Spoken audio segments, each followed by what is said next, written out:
Welcome everybody to this, the WPT 500 final table.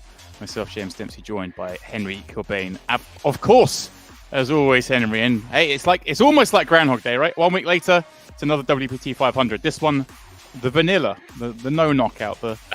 We just play some pure poker, right? That's it, man. Some pure poker, and yeah, I mean it's another successful WPT event held on Party Poker coming to an end, you know, this final week of the series. So although it does feel like Groundhog Day sometimes, it is also, you know, kind of sad, but then we always know that, you know, we're going to be back for some more WPTs in the future, so we can't be sad for too long. Yeah, and as you say, successful. Once again, hitting the guarantee. Million guarantee on this one, Henry. Pulled in a little over that, getting over the 2,000 player mark needed. Does mean we've got quite the tasty prize pool. And of course, say last week we saw a knockout, so things looked a little differently. Today, regular tournament, so obviously the listed prizes are a lot more like we're used to. And you see there, first place today is 160k. Ever guaranteed 12k at the moment. And we got some players in the mix here, Henry. We got Timo Mulder of High Roller fame in here, Simon Löfberg in the mix, but also Henry, I know we're both excited about this one. Our very own Jaime Staples is on this final table.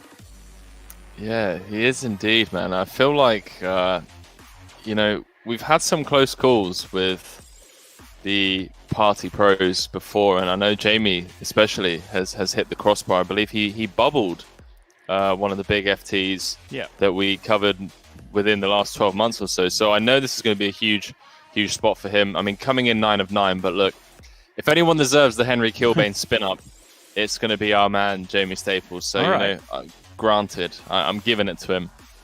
Well, and we looked at, you know, he's coming in the shortest, Henry, but he's got 60 mil and a double up.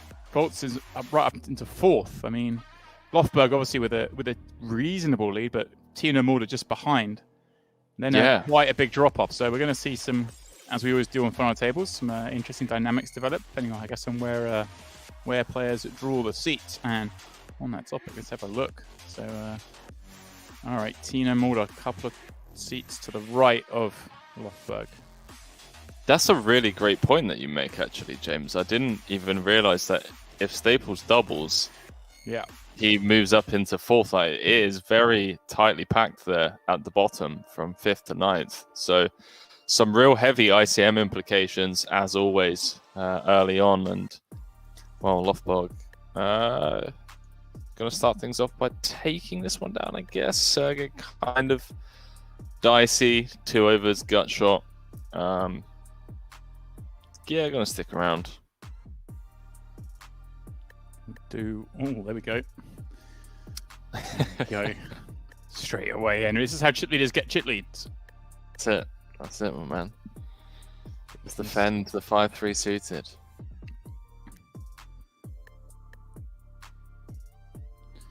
Right, and Koliakov straight away with a decision. So yeah, Henry, we see obviously a 9-handed final. We're playing 1.53 million. So we're still, you know, these guys have got enough play. There's no one desperately short. Timo is, a little bit over 15 bigs, but the rest, well, they got play. I can say 24-minute levels. All right, guys, Twitch chat, how are we all doing this evening? I see some regular faces in there already. Good to have you with us. Of course, we've got some fun poker for you guys this evening, but also, as per usual, Henry, we're just giving it away. Tickets, free roll, the whole lot. I mean, it's there to be had. So, password for the free roll, top of your screen there. Magic cards. I haven't registered yet, Henry. I'm not in it. I need to go over and find it. Not in the mix yet. Not in the mix. Man, it feels like Tino is just... I mean, talk about consistency, man. Like, this man is just showing up series after series, just putting on, just getting it done. Result after result. Had a huge year last year. Right. In some of the big series across the board, and you know, I think this is maybe like the 3rd or 4th time that we've had him at one of our FTs so far this year. And I mean, I know we're 6 months into the year, but still, it's an impressive result nonetheless to make it for a field this big. And yeah, he just keeps showing up. Great to see. Certainly it is. It's we used to see in the Martin Henry and these large buy and smaller fields, but it just goes to show how great these players are when they just battle through 2,000 players to get here. Yeah, it is, man. I would love to sit down and pluck some of these guys' brains. These guys that have just been crushing, and I seriously mean, been at the top of the food chain for the better part of a decade. Where they find the motivation, it's crazy. It really is, and I've got so much respect for these guys that whether it's a 10K, a live 25K, an online 25K, or whether it's a WPT 500, like they're just in the streets. They don't care what the buy-in is. They're here for the series, and right. And they're in the mix, and it's amazing to see. Well, it's massive. Names like it's $500 buy and you get 160K for winning. It's like winning a high roller. Yeah. Maybe, yeah. Why not? Why not? I couldn't agree more, man. Couldn't agree more. I was speaking. Go on. No. I was just going to say quickly. I was speaking to Stoyan Katanov the other day, and he's had a pretty insane 18 months as well. And he was telling me that he's got day 2 of a $55, which is part of the WPT. And I've seen that he's currently second with like 25 left. I was like, dude, you're grinding like online 1Ks, 3Ks, and above. Like, where do you find the motivation for these 55s? And he's like, Henry, there's $44,000 up top. Like, I don't care whether it's a 55 or 500. He's like, there are online 1Ks that don't offer $40,000 up top. It's a WPT series. There's always going to be huge guarantees and huge prizes up top. So he's in the mix. I like it. Love to see it. You do. And Timo Borchmann here. Henry just rifling this in with those two 10s, 15 bigs. Shortest stat, easiest way to get it done. And of course, as we were mentioning, this is of course the tail end of the series. But we do still have one little table to cover, Henry, because tomorrow night we'll be back for the main event final table. And guys, we were discussing before we came on air, myself and Henry. I was looking through the lobby of that main event. There are 15 players left at the moment. They're playing down to the final this evening, and we're in for a treat. There's some big names in the mix. We'll keep you guys apprised of what's going on there throughout this table. But the likes of Rainer Kemp, Stoyan Breshkov, Daniel Dvoris, all with top 5 stacks there, working their way down to the final table. So we're looking to have some sort of treat tomorrow. Yeah, please do keep us updated on that one, Demps. If any bust outs happen, be curious to. I don't know, actually. Do I want to know? Do I want to keep it a surprise? I guess the fans at home will want to know. So I guess we keep them updated as well. But yeah, this is a really weird one for Timo. Like always, defending, potentially rejam. We fold out some better hands. Not many actually. Maybe Ace Jack O. Yeah, it's a weird one. Löfberg obviously going to be opening really wide from the hijack due to the ICM situation, and he does just there you go. Timo taking the rejam spot. Love to see it as well on a final table this big. Players just taking their spots. It's tough to pull the trigger sometimes when you're playing for 6 figures. Yeah, it certainly is. I guess Henry there. Timo's looking at when it's Löfberg opening. Okay, this guy's going to have the widest range. Yeah. Oh yeah. We just make our life that little bit easier. Yeah, I mean, I wonder if even taking it a couple of pips down is profitable against the Löfberg open, like the King 9 suited, Jack 10 obviously easy.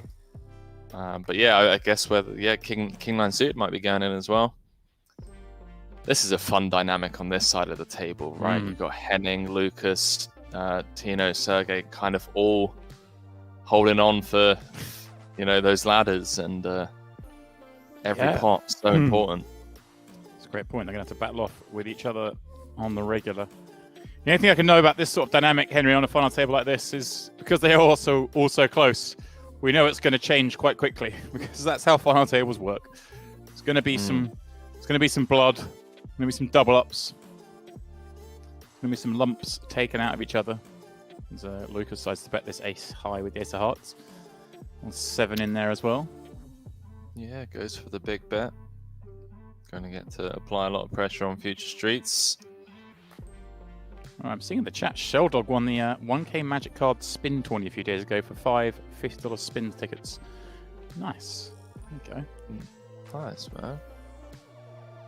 The real question is, Sheldog, how did the $50 spins go, my man? I mean, did we go to the moon, or was it like all downhill from after after binking the 5 tickets? That's what I want to know. I think that's a fair question. Oh, the old min open with the aces. Oh, love to see it. Off 20. He's not supposed to have a hand, chat. 20 big blinds. Don't you think you're going to get too much action, though? Sadly, Henry. It's Tino in the big, man. Come on. Just what we were saying, Henry, with like opening up for 20 bigs and you've got the other short stacks behind you. You get very excited there because they get the jams and stuff. It's just a bit... Oh, hello. Ooh. Aces, ace king, 7s. Whoa. Hang on. This is first and second. All right, so this isn't going in. Just letting everyone at home know that this isn't going in.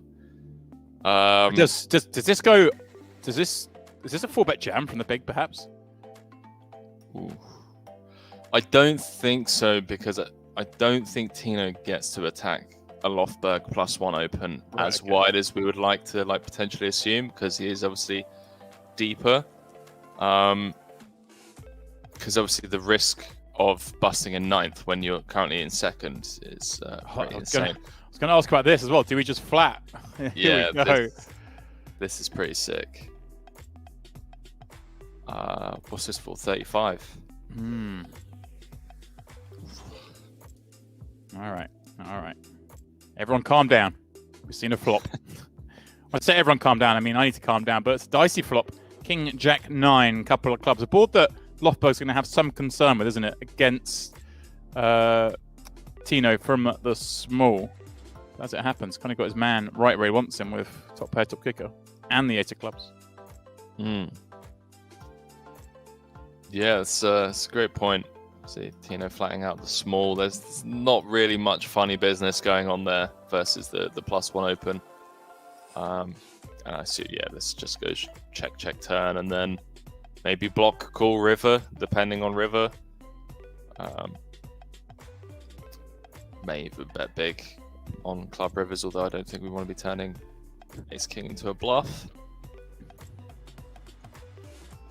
Well, this pot has been a bit of an anticlimax, almost, Henry. Yeah, I know what you mean, but I mean these guys are very ICM aware. I mean, Tino, Mulder, one of the best in the world, gonna. Yeah, well, he does turn it. Okay. Yeah, I don't know. I was gonna say, if a club does roll, maybe we do bet big, but I was like, do we want to turn ace king into a bluff? And he does. He finds the trigger. These guys are sick. Yeah, I got ace king. Yeah, flop top pair. I'm just turn it into a bluff. Wow. Löfberg king queen next hand. Lukas with the same hand suited. Wow. Yeah. You see the aces dealt out, Henry. You see the ace king. You see a pair. There was a recipe for some disaster. They tried.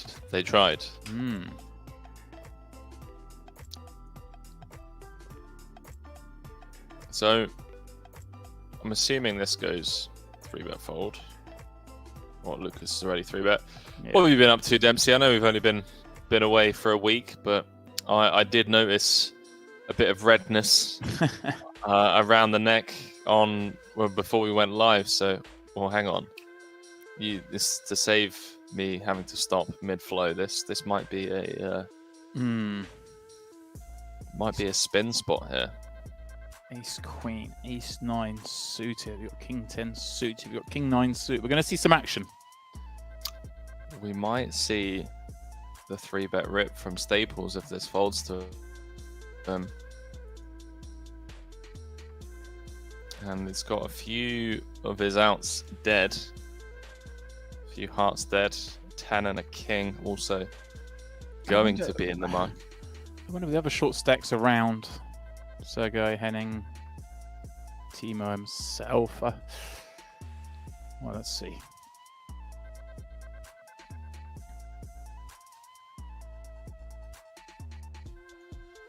Oh, he's getting chat ready.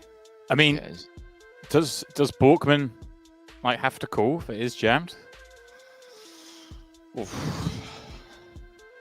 It's grim. It's grim. I think it's very player dependent. When you're against someone like Staples, if Staples finds the rejam, and you know that Staples is good enough to find the rejam spot, oh wow, okay, well this is one way. This is one way it can find its way into the middle. Yeah, and I mean, obviously Löfberg behind in the big, raising into that big blind as well maybe leads you to believe Borchmann's more likely to have a stronger hand, but here we go. Top pair, top kicker. The backdoor spades covered, but Löfberg in there with a gut shot. Straight flush draw, Henry. That continues for half. I wouldn't mind betting big so we can jam turn, personally. Doesn't really feel like a 3-street hand. And I think, like, even though we have top ace of spades, maybe I'm being a bit nitpicky here. Or results oriented because of Löfberg's actual hand. But he induces the jam and he gets the double. Here we go. First blood of this final table drawn by Borchmann doubles up, and all of a sudden Löfberg down to second in chips, and Mulder gets the lead without doing anything himself. And this is, yeah, I mean, closing up a bit. Yeah, you say without him doing anything. He got Löfberg to fold aces. Well, there was that small moment. Like, man, this hand he was an interested observer. Watched it all go down. Although I'm sure, like the rest of this table, would have been okay with a ladder. Guaranteed 12k at the moment. Sherlock's saying only banked $400 from the spins. So it's good nice. in my eyes. Hey mate, that's really good. And he's mentioned the weather in the UK, James. That might be one of the reasons why you're a bit sun-kissed, mate. Summer has finally arrived on this blessed isle of ours. Has it really? It took till June for it to happen, but yeah, it's, you know, you're not wearing 8 layers when you go outside anymore. I never thought it was going to happen, but there we go. It has. We have. What are asking, is Pads coming on too? Yes, Pads is our special guest for this evening, but he's just going to do a bit of shopping first, hasn't he? He's going to upgrade the headset before he fires off. So yeah, we'll me and Henry will just blather on for a little while, and then when we get Pads in here, we can get technical, and he can tell us like what all these guys are doing and actually understand it and explain what else could be done. You have to make do with us just waffling on in the meantime. It's funny how us poker players sometimes, like when it comes to real life things, we're just the biggest whales. Like it just happens all the time. Like some of the boys that I'm with here in the grindhouse, you know, they'll be like solving spots and just like coming up with some really creative plays. But when it comes to a very simplistic real life thing, we're just like absolute whales, man. I feel the same way with Pads. I'm just like, come on, man. Like, don't have a spare headset lying around? You do commentary? Oh, Pads. I'm looking forward to speaking with Pads. I haven't been on Twitter recently. We got a little $500 prop bet on his football thing that he does. Okay. So I don't know if I owe him money or if he owes me money.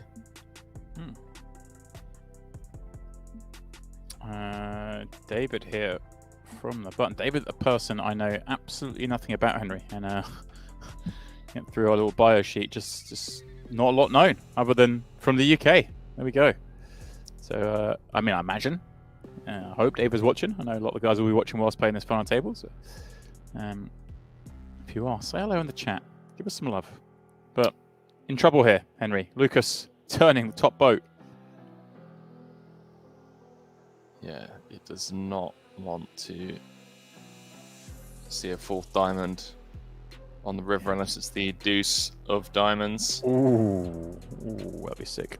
Yeah, deuce 6 or diamond improves his hand, but not enough to get this one done. Thankfully for him, it is the brick.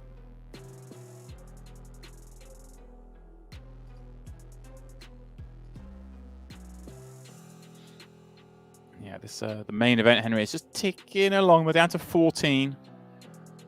Nothing too crazy going off there.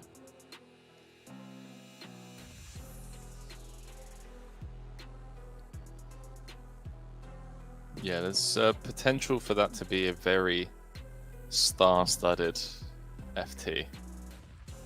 Some of the names that you already mentioned.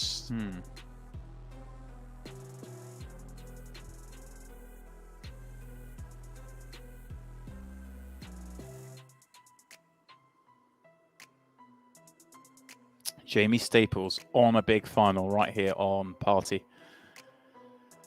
Can he get it done, guys? Can he get it done? What do we think in the chat? We're throwing our impartiality out of the window today. Team Staples. I mean, I never pretended to have too much anyway, Henry. Yeah, that's true.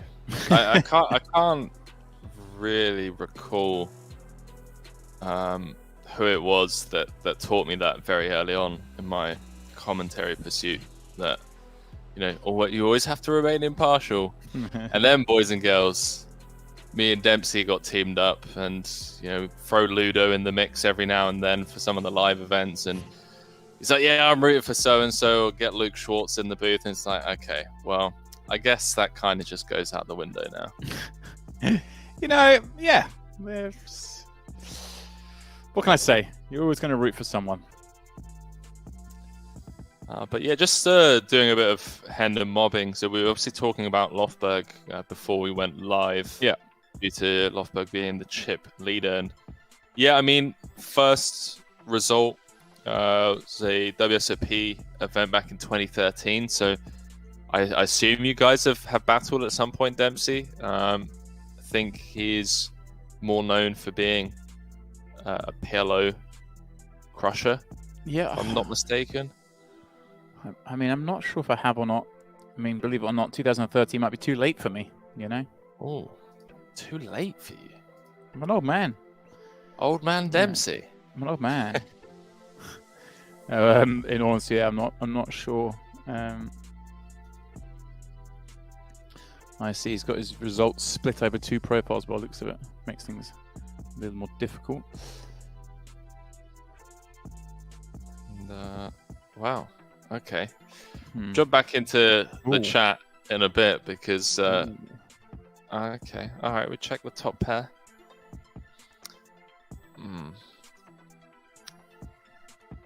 I appreciate it. I appreciate wanting to be deceptive, but I think given that we have enough King, Queen, King, Jack, Queen, Jack that want to bet big on this board, I think kind of want to be mixing in. Because Lukas might have a read on Tino. Might know something that I don't know. Obviously, he has been playing with him, so I don't want to take anything away from the check back on the flop. But when we do have a somewhat wider range from the cutoff versus big blind, when we do get the ace-10 deuce rainbow, when we do have top pair, I think we want to be betting mainly. But he has squeezed out 30 mil on the river. Right. It's kind of gone the right way for him, playing it this way. And yeah, chip leader. Tino's probably going to be a little upset to see he's not good there. And he calls him, yeah, wow, good point, Henry. Takes the chip lead with that pot. Wow. How quickly this can change, eh? We said those guys at the bottom could get it going, and they most certainly have. Deng, good evening. See you in the chat saying hello, Brad, as well. And the one and only Bowie Effect in the mix this evening. Where have you been? I haven't seen you in the chat for a little while. You've been, well, Pads isn't here yet, so we got an able stand-in, Henry. We'll just all read the chat. Bowie also been out in the sun. There we go. Everyone in England has just been stuck under clouds for the last 9 months.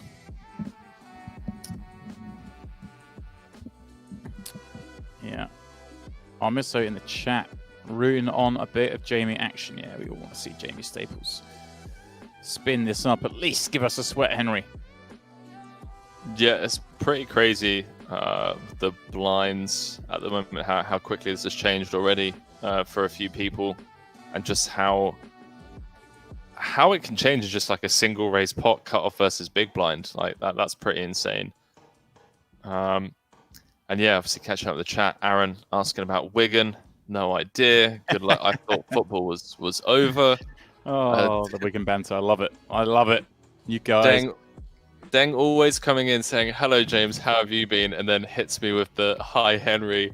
Hi, Deng. How are you doing?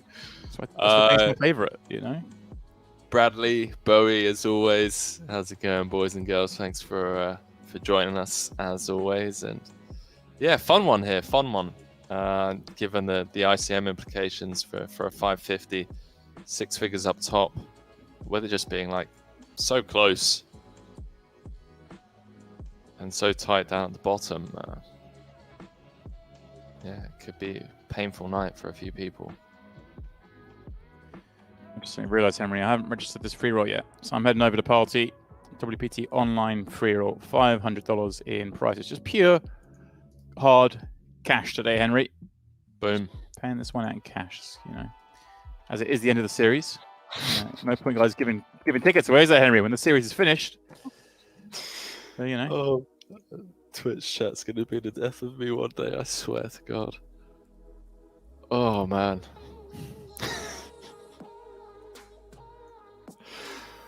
I wish there was a way for me, like, at the start of this journey, James, should have just got a notebook out and just started writing down or screen grabbing some of the funniest Twitch comments.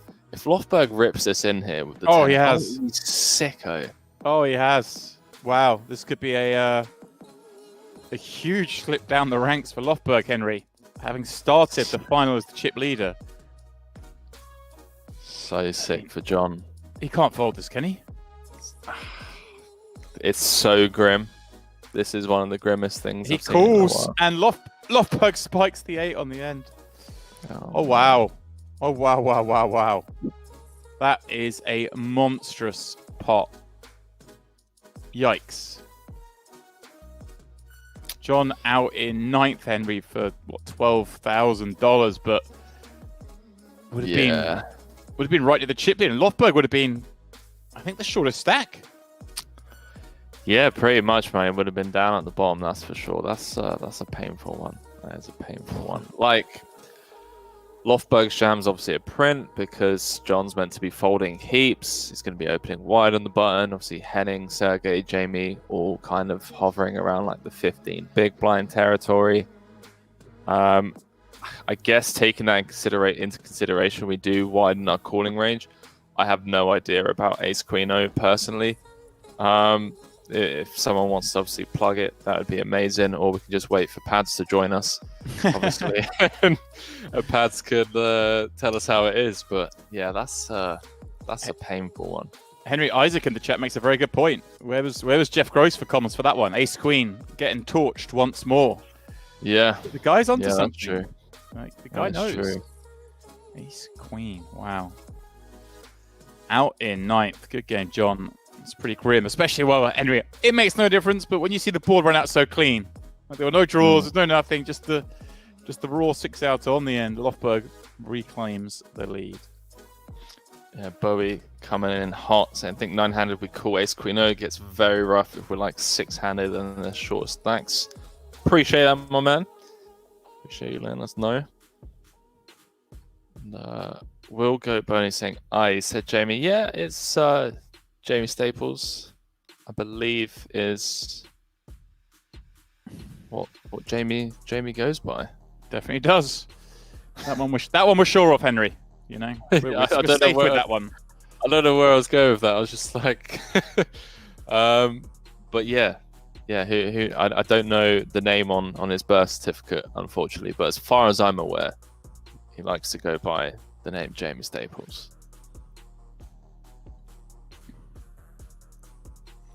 All right, David in the small here. So I have to confess I missed this action to here. Has the better ace high, has the sort of diamond blocker, but it's Tino with gut shot to the wheel to go with his ace deuce. Now faces a bet.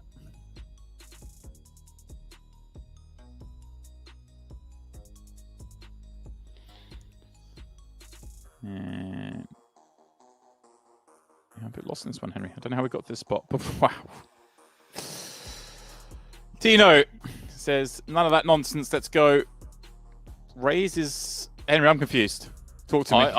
I want to see the float from David, the diamond roll off on the river, and then just like the donk over bet. David's been getting a bit fruity. Understandable. He's been in the mix. I think he's just here to get involved and play. We've seen him in a couple of spots make some somewhat lighter calls, but look, he's here.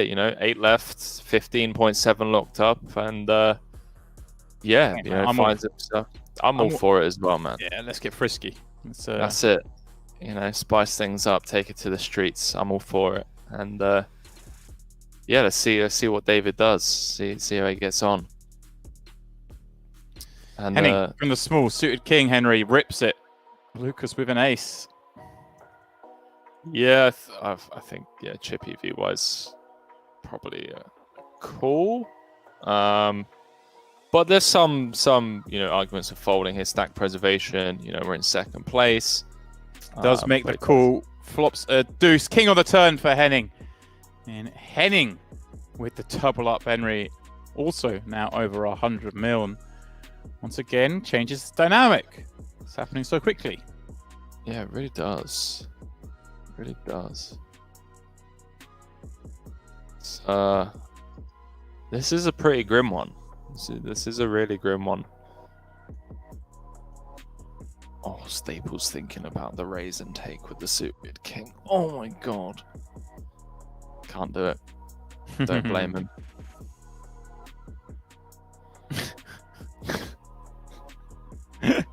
Wow. This is a good start. Dang, it's a good start. I like it. David popping up ace deuce, Henning on the button, king queen suited. All right, and I just like Henry. I can just tell today. I can tell Twitch chat is just in a fruity mood, and you just love to see it. I mean, when aren't they? I think we're in for a special one tonight.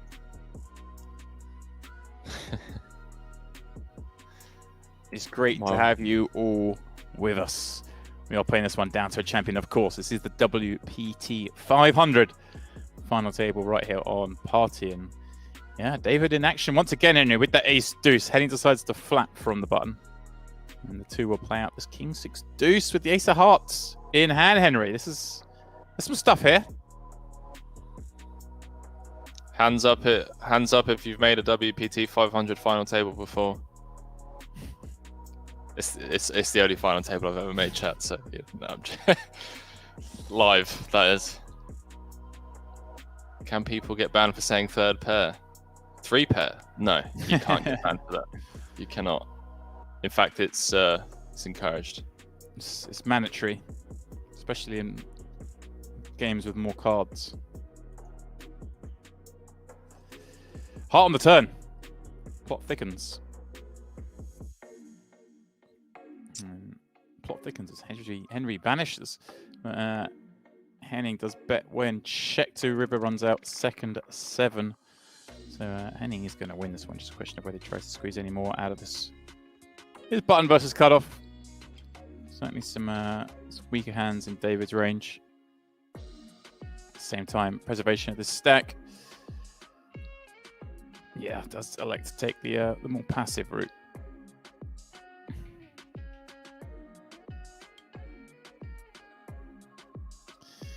And once again, some movement. I'd imagine, guys, that the short stacks, like Sergei there and Jaime, they're very happy seeing this level of action going on, because sometimes you're in these situations, you're looking to ladder up, you're looking at ICM, but everyone's just playing kind of snug, or the hands aren't cooperating, whichever way you want to look at it. And it feels like, oh, no one's ever going to bust. If I'm sat there on a short stack at this table, I'm thinking there's a good chance I get some laddering here. And look at this, Lukas opening up with 10-6 from the bun, offsuit. Yeah, but the DTT 200, man. Yeah, I haven't won one of them either, or made a final table of one of those either, unfortunately. I mean, I wanted to really get, stick it into Henry about, real WPTs, but he logged off before we could really get into him, guys. But we'll get him when he's back.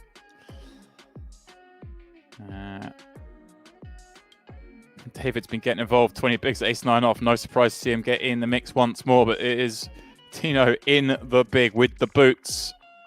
Who's going to be relishing this one the most? Question of how do we play it? Do we take it upstairs, or do we just flat against a 20 big blind stack opening up? It's like that. David has to fold so much that it'd be nice to have the aces in here as a trap sometimes as well. He does take it upstairs. Maybe thinking that David is perhaps opening up a little bit tighter, in which case it's a chance of getting this in. Obviously, Dino as well is going to have some like 3-bets from the big blind against those stacks for exactly that reason. It's helping to put it in, so nice to have it the goods once in a while. Staples, he's got them, guys. He's got the butchers. He's got the butchers, and he's going to have an open in front of him from Lukas.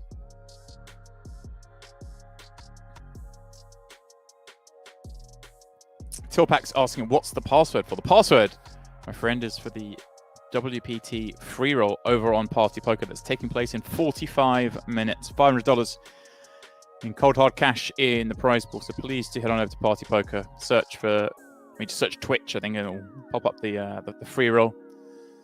And get regged, get in there. As Jaime rips this in, and this should be folded, yeah.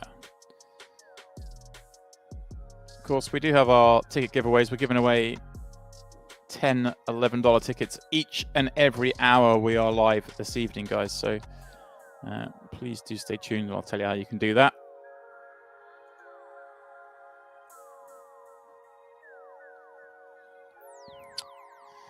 And I think we're going to be close to getting Henry back up. I think he's had a brief blip in internet. No, he's definitely not been kidnapped by the Bulgarian Mafia. Well, I say definitely not. Who knows? Who knows? But no, there he is. There he is. He's back. He's back. Apologies. A little blip in the internet. I got that, Henry.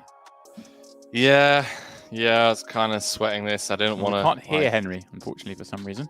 You can see his lips are moving. Mate, this is how we should have him normally, I think. He can just sit there and look pretty, and he can relish in that silence. Timo popping up ace king of diamonds from mid. Löfberg in the small king jack of hearts. Going to look to get involved. Well, David in the big. We know he likes to get involved. Hopefully not with this ace 4.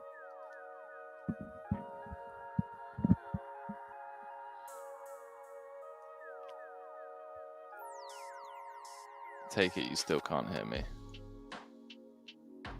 There we go. Look at this. Löfberg taking it upstairs. 3-bet from the small. This is one of those. I mean, I'm gonna ask Henry this question in the hope that he can speak. But one of these, Henry, that I assume Borchmann, you're not loving it, but it's just always going to be an all-in. Here it comes. I mean, you are loving it because you're going to pick up a lot of chips a lot of time, but also sometimes you might be out in 8th, which is not what you want to do when there are 8 left in the tournament. This is amazing, chat. No, I can't hear Henry. Still,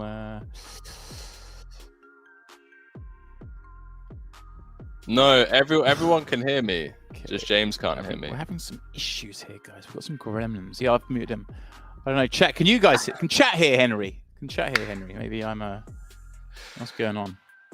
Oh man. Oh, I don't mind, boys and girls. I don't know. This is either great banter from Twitch chat. All right. Pretending they can't hear me. Gather Henry. Obviously, everyone can hear you, and I can't. So you can just talk all sorts of nonsense about me. We'll try and get this fixed. Henry, I'll tell you what. You take over, and I'll see if I can get myself sorted here. Okay, chat. If you can hear me, what time is it? Oh, Mr. Wood is saying it's not just great banter. Okay. Okay. All right. Okay. So chat can hear me. What? Oh, this is crazy. I have no idea. This is amazing. Some great banter going on right now.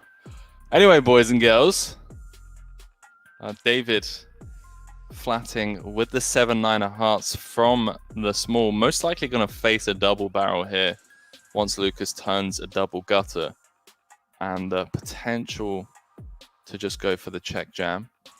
Instead, Lukas decides to realize. Aaron saying James is trolling. GB SK said I could hear ticket giveaway. You're not wrong, man. You're not wrong. Get that ticket giveaway up in a minute. Let's see. Okay. Yeah. Apologies, boys and girls. We do have some. It's been confirmed by the tech team that they can hear me, and you guys can hear me, so it's all good. Why does no one go along with it? Poor weirdos. Sheldon, I respect it. Though I do respect it. Henry, turn your mic on. Oh, this is a bit of a grim one for David. And I wonder if David busts here. Sergei, Jaime Staples on 20. David's not. David obviously getting it in with the aces. I'm just wondering if Timo runs it, but yeah, I mean, I think you just have to run it, especially given the style that David's been playing up until now. You know, maybe going to see some ace queen, ace jack suiteds sometimes, as well as obviously all of like nines, tens, jacks, queens that we're just flipping against and just have to take the spot with. This is grim. This has been a pretty sick final table, and there he is, James Dempsey, back just in time. Henry, I wait for the big ones. You know, the aces versus ace king, where they actually get it in. I don't want this disappointment of, you know, just a raise and a flat. Wow, David, like you called it, Henry. He's played a lot of hands, and then he gets the aces. Yeah, all the action you want. Yes, it's been fruity. You know, he's been getting in the mix, and obviously, I mean, I think regardless of whether he had been getting fruity or not, ace king against aces for sub 30 is always going in. But yeah, David up into, wow, I mean, second in chips. This is quite spectacular chip distribution. And see, come on, chat. See, now I don't know. I love Twitch chat. Just having a lot of fun at our expense today, Henry. That was a new gremlin. I was like, yeah, that was a new one. Hang on, because this could be a thing. They might not be able to hear you right now, so I think you test them. Ask a question, James. Do it. No, $5 to the first person to answer James' question. Go, James. Go. Wow. Quickly. How many WPT final tables has Henry made, not including WPT 500s? Oh man, that hurt. that was uncalled for. There we go. Look at this. Anything for a fiver. Yeah. Bowie with the rather optimistic guess of 7. Thank you, Bo. Thank you, man. I appreciate it. Mean. Very, very mean. Completely uncalled for. I'm trying to see who has the most WPT final tables. Yeah, it's got me thinking. I'm gonna have a look. See. Well, most titles, obviously. Darren, Elias. Yeah, I want to say, is it Chan? No, it's Darren Elias. It is Darren Elias. Yeah. All right. Thank you, WPT. I'm here all week. Don't worry. Phil Ivey at number 2 spot there, by the way. It's pretty sick. Did you see? This was some great trolling by whoever was in charge of WPT's social media. But Helmuth was bragging about his 15 bracelets and the heads-up roll that he's been on. And the WPT Twitter account, underneath his comment, just said, "Yeah, but you didn't win the most important heads-up match of your life." And I was like, I think I know what this means, but let me just Google it quickly. And sure enough, Helmuth got heads up in a WPT once in his career and lost it. I was like, dude, that's such a sick burn. Like, if I was the boss and I saw that, I would give whoever it was a raise. So I wouldn't be mad. I'd just be like, you know what? Fair play, guys.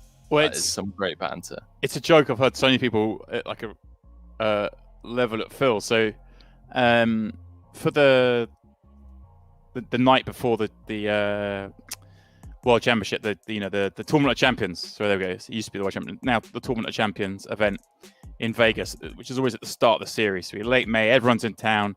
Got this amazing event on, and a WPT. They do not mess around when it comes to the extras. So we go out. There'll be like a dinner or an event. I think the last time we all went to Top Golf, and they just took over the top floor at Top Golf, and all the food and drink, and you get goodie bags, and it's amazing.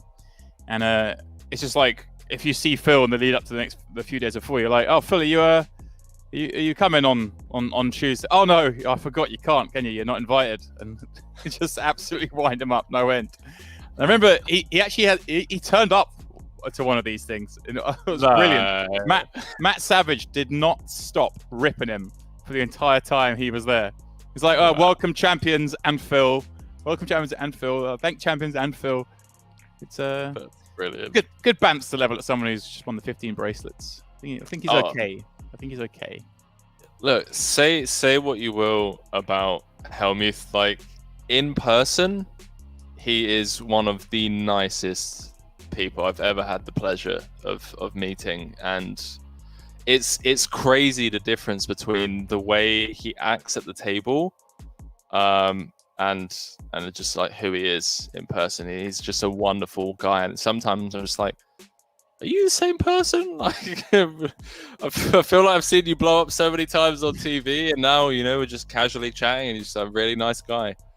I've got a lot of time for him, and he could take a joke as well. Like he can, he does play up to it. People asking about the $5. I believe the winner was Mr. Willis. Because Den guessed 21, which was wrong. Max Illusion guessed 1, which was wrong. And then the first correct guess was Mr. Willis, who correctly guessed 0 final tables. And see, I caught a couple of them out there, didn't I? With the caveat, you see. You did. And I'm just going to put out there, disclaimer: I've never actually played a WPT main, which I'm looking to change, but since I've been in a position to actually be able to play WPTs, WPT have kindly asked me to cover the events. So it's kind of like, well, what do I do? We'll get you there. We'll get you there battling it out on WPT streets. It's first time lucky. First time. Yes, that's true. Lucky is what you go for. 2 mil, 4 mil. Löfberg popping up. King Jack from the small. And all right, David showing a bit of restraint now. A spot where perhaps he may have called with a Jack 7 suit in the big, but doesn't want to take on his fellow big stack.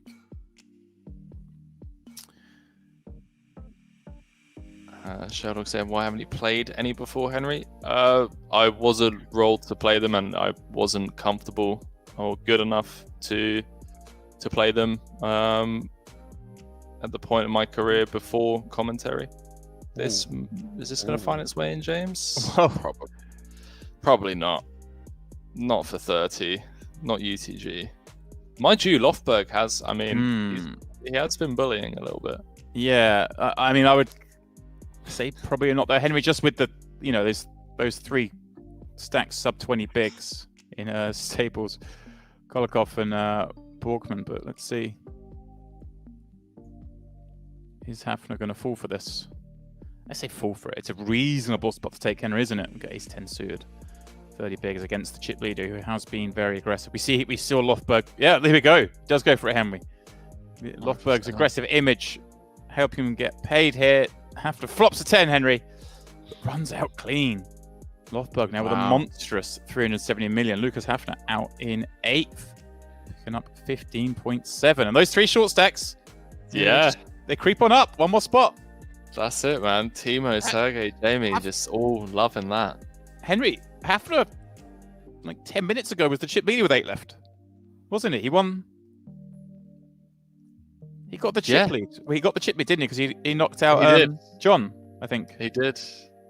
He won that spot against Tino, didn't he? Cut off versus big blind. That's right, the ace jack. That's the one I meant. Yeah. So he was chip leader with 8 left, Henry, out in 8th. This final's got some spice to it.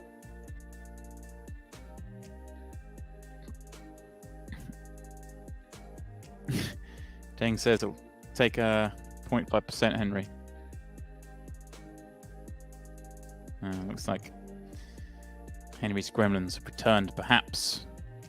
Henning limping in from the small with 10-5. Timo with 11 blinds. Quite comfortably puts them in. Wouldn't have hated seeing a jam from the small holding that hand. He's been very happy to call it off. A chance to double up, but this way, buys another round at the table, preserves his position in the tournament. Yeah, Vberg saying, is Pads joining today? He will be. He's had to go buy some new headphones, so I have to give him a little bit of time to go and do that. And then he will be joining us for the rest of the final table, we hope. This rate, who knows? They're battling, these guys. They're battling. And Henry reappears. And I can actually hear you this time, Henry, so we're all right. We don't have to do any sort of trick questions or anything. And it sounds like we do potentially in the wings have Pads waiting, as the question was asked, because I can hear something, Henry. I can as well. I can hear him lurking in the background. I'm excited to have him in the booth. As always, we just kind of get to sit back and ask questions along with Twitch chat and let Pads do his thing. David popping up here, and Sergei with 15 in the small, Henry, but David's been opening a lot of hands. I'm going to say that this ace-5 probably doesn't quite cut it, but he's someone who's going to get jammed on a bit more liberally, isn't he?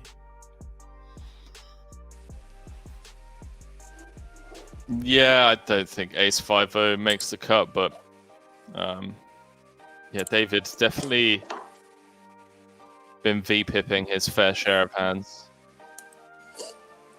All right. There he is. Chat. Everyone. Pads, welcome. How are we doing, man? If you knew the lengths I had to go to get these headphones, you'd be impressed. I'd get a new 5-year contract at partypoker, that's for sure. I was walking around the streets of Newcastle begging people if I could buy their headphones off them because every store was closed, and I was told there'd be an echo without this. So yeah, you've got no clue. I asked, I was just going around the whole city asking people if they had headphones I could buy. I mean, people thought I was crazy. They thought I was a drunken student going around with a football shirt on, asking people if I can buy that, and it had to be Apple as well because of the PC I have here. Disaster. But yeah, it's good to be here. It's good to be here. That's a sick story. Yeah, it's good to be here. That's a great story. How much did it cost you in the end, Pads? What, like, how did we get Oh no, resolved? someone gave it to me for free in the end, so it worked out well. It worked out okay. Yeah, had to send an Uber to someone's house to pick them up, drive them here. The Uber driver thought I was crazy, but all good, all good. This is brilliant. But Jaime Staples is still in, hey, so that's good news at least. It is very good news. I mean, Henry, you did make a point earlier that, you know, some of these top poker players can be a little whaley in other parts of their life, and, you know, maybe this is it. Pad's having headphones Ubered across Newcastle. I love it. Yeah. That's a brilliant story, man. How's the action been? What's been going on? Wow. It's been a little furious. We've lost 2 players so far, as you can see. John busting it in 9th. Lucas just busted out in 8th. Lucas was chip leader with 8 left at one point, and then busted out. This David under the gun, Patrick, someone we don't really know anything about, but a British player who's been getting very much in the mix. Löfberg has been going kind of the most aggressive, as you might imagine. I know Löfberg. Yeah. Sergei. No Teun, no Jaime, obviously. So yeah, good little table we've got. Mm-hmm. Yeah, this is interesting straight away. We might see David just blasting it off here. Undergun versus Big Blind.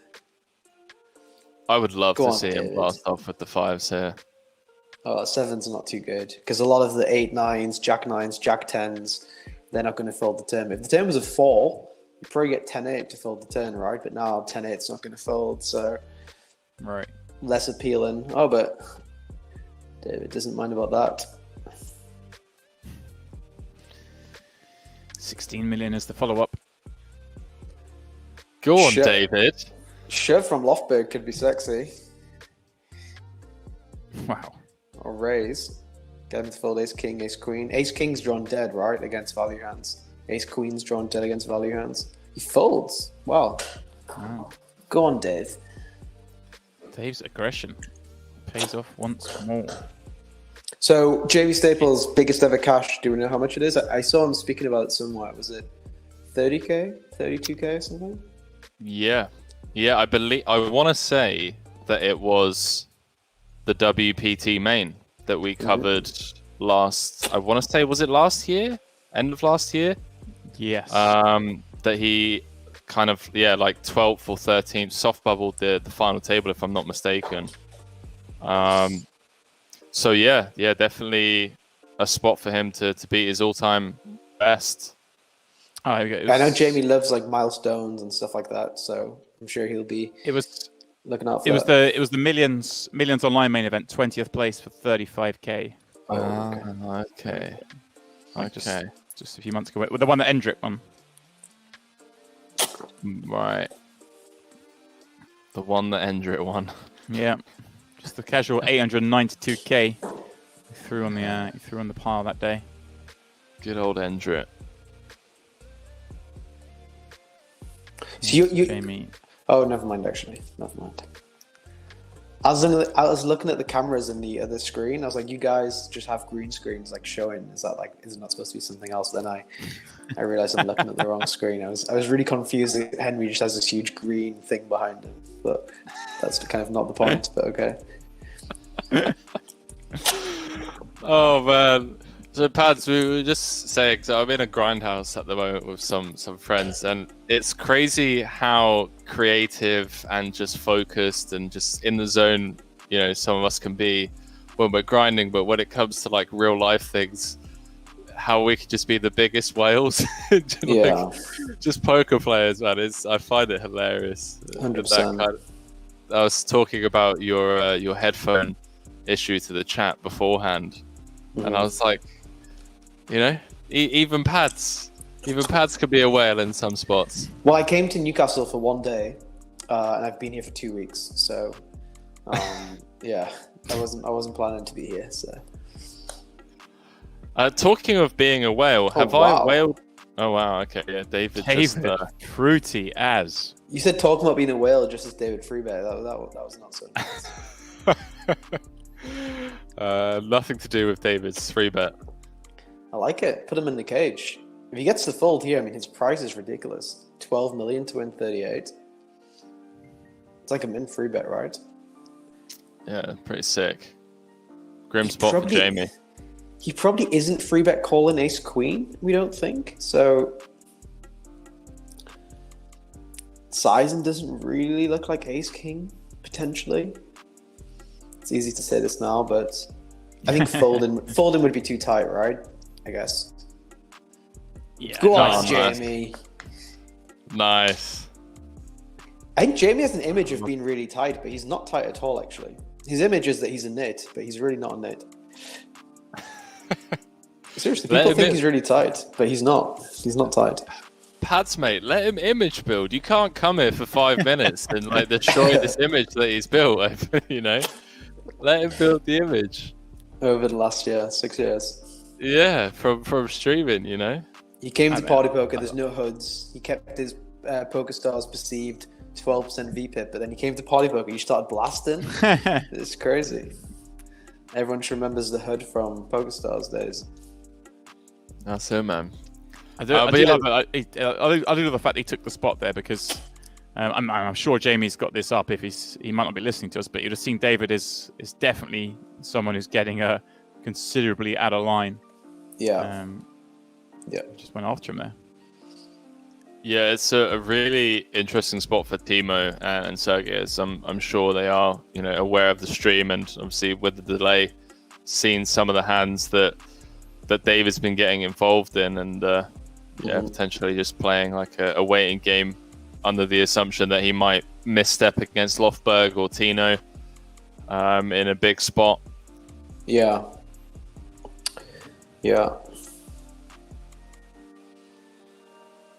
And I was going to say before that rip from Jaime Staples, talking of being a whale, have I whaled off in this little prop bet of ours, Pads?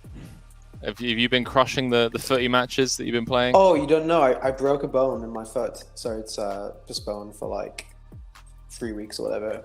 But basically, I'm drawn dead now because Sergei reshove. Guys, Borchmann's.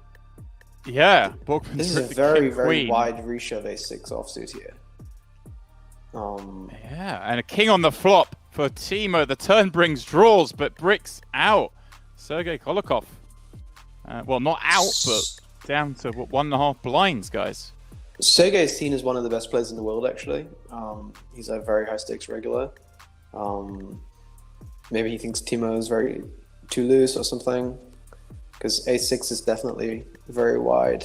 I would say like ace9 probably going to go with there, where you start dominating some jack9s, because he doesn't have jack6 or 10-6, right? But he might shove 10-9 suited or jack9 suited, so ace6 definitely feels very, very light there. Maybe I'm wrong, but just... Wow. Löfberg folds the next hand, which means that David is going to pop this up with the... When you've got a player on 1.5 blinds and you're the next biggest stack in the tournament, you don't need many hands to raise, but ace9 is certainly going to be good enough. Yeah, for sure. Yeah, so Henry, I think I'm drawn dead now, essentially, though, so... Because the whole point was I would get fit in the second month, to hopefully win more games, but because I got injured in the middle, basically I lose all the fitness I gained, so I'm basically drawn dead, I would say, so... I'll try to play 2 or 3 games, and if I lose, I'll just like...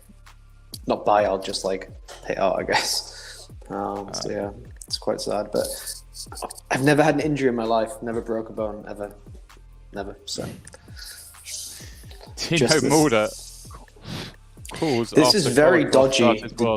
the deuces call, because the other guy knows that the guy's all in for 1 big blind, right? So he can just blast off against you, like he did with pocket 5s before, right? Oh, deuce on the river. Well, the deuce on the river makes no difference, unfortunately, to Sergei, who does bust out. Go on, Jamie. In 7th, picking up 20. And Jamie and the others now guaranteed 25k. Let's go. Troubles. So what was this bet then? What was this bet? I'm not familiar with it. So I had to play 40 football games within 60 days and win 23 out of 40.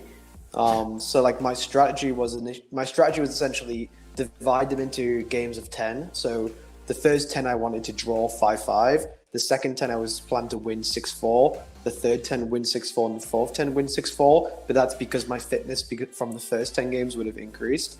But then I played the first 10, and in like the 11th game, I broke a bone in my right foot. So I'm basically fucked. Sorry, I'm basically, not doing so great there. But yeah. Yeah, like I personally wouldn't feel comfortable winning like a bet like that. If you just like got lazy, you know, or something, and no. Yeah, I mean, I'm still gonna take the money. No, I'm still gonna play. I'm still gonna play the games. You know, like you won't believe me, right? Like I know everyone's gonna laugh about this, but like my actual best position is goalkeeper. You won't believe me, but my best position is actually goalkeeper. So my plan is potentially to go and play all the rest of the games in goal and try to win that way. Because you know when you play like 5-a-side, if one goalkeeper is really bad and the other one's good, you have a decent chance. But yeah, I'm maybe overestimating my goalkeeping abilities here. I'm not sure. We've got to go lateral when things go wrong. You got to get outside the box. It seems or inside the box in this case. Yeah, you have to mix it up somehow. So yeah. What great news is for the rest of these guys now down to the final 625k locked up. Jamie navigating Timo as well. All right, another trivia question. What's the biggest ever cash by a party poker Twitcher or streamer? On party poker. I am going to say Jaime Staples' brother, Matt Staples, third. He took third twice in one of the Sunday majors for 97-ish, 91k, 97k.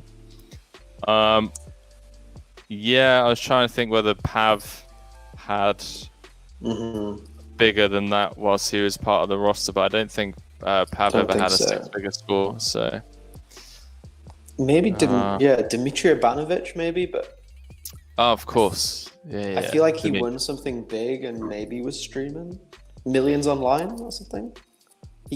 While streaming, wouldn't be what I don't think he was streaming it, was he? I don't know, like maybe in Russian. I'm not sure. Okay. 24 saying Jeff Gross second in the big game. Oh, yes. Jeff Gross. Okay. BBZ as well. Bowie's saying probably BBZ. Not sure. What did BBZ win? I don't. I have terrible memory, so not great. Go on, David. Get fruity. There we go. Turn the open ender. Very fruity. Plus the third nut flush draw. Tino just turning nut second pair. This is an interesting one. Tino could go for like a 20% bet again, just to get called from like 8s with a diamond, 9s with a diamond. David isn't going to really raise against 20%, but if you check, he may face a bluff against, like maybe David bluffs like 6s with a diamond here or something. Okay. Bowie saying bet call flop question mark. It was indeed, my man. Yeah, sick call. He says, yeah, and David's just a bit sick.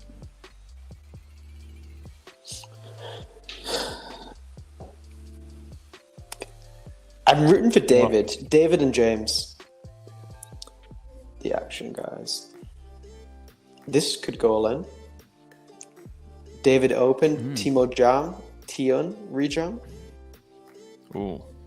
And deuces just hold the flip. There's no ace or king out, so. I mean, does this not potentially just go in anyway? Does this not just a jam from the small? Yeah, he's going to open shove, yeah.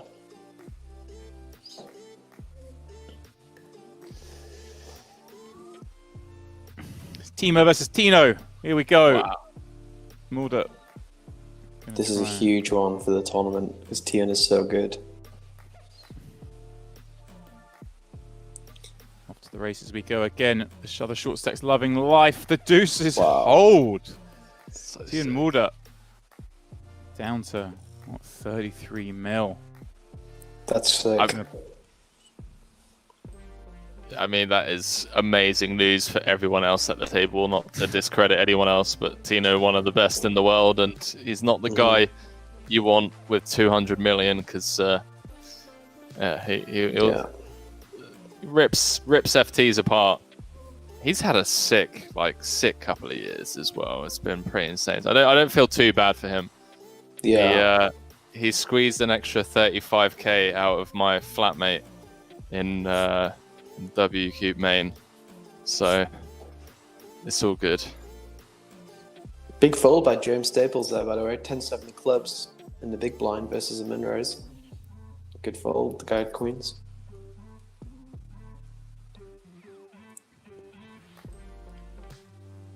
If Jamie ladders here, if Tino busts, is that his new all-time best? No, you need fourth to get to 49k. Fifth was 33.5, I think we said. Man, those pairs are sick. Yeah. Fourth 49k, first 160. That's pretty grim. Yeah, 100%. Right, Team Mulder. Ace Queen suited. Looks very nice, but not going to get any action this time, guys. Desperate for the spin up now. Yeah. Nah, David's got to flick in the Queen Deuce. Come on. Ladders. Yeah, this is definitely the way this final table's gone so far. I wouldn't mind being a short stack on this table because there's been a lot of action. Always got a chance for the ladder up the way these guys are playing today. It's funny, as soon as the cards... Sorry, go on. Yeah, go on.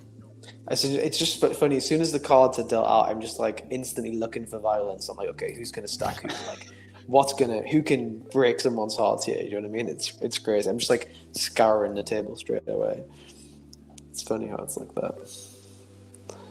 Oh, all in, big blind.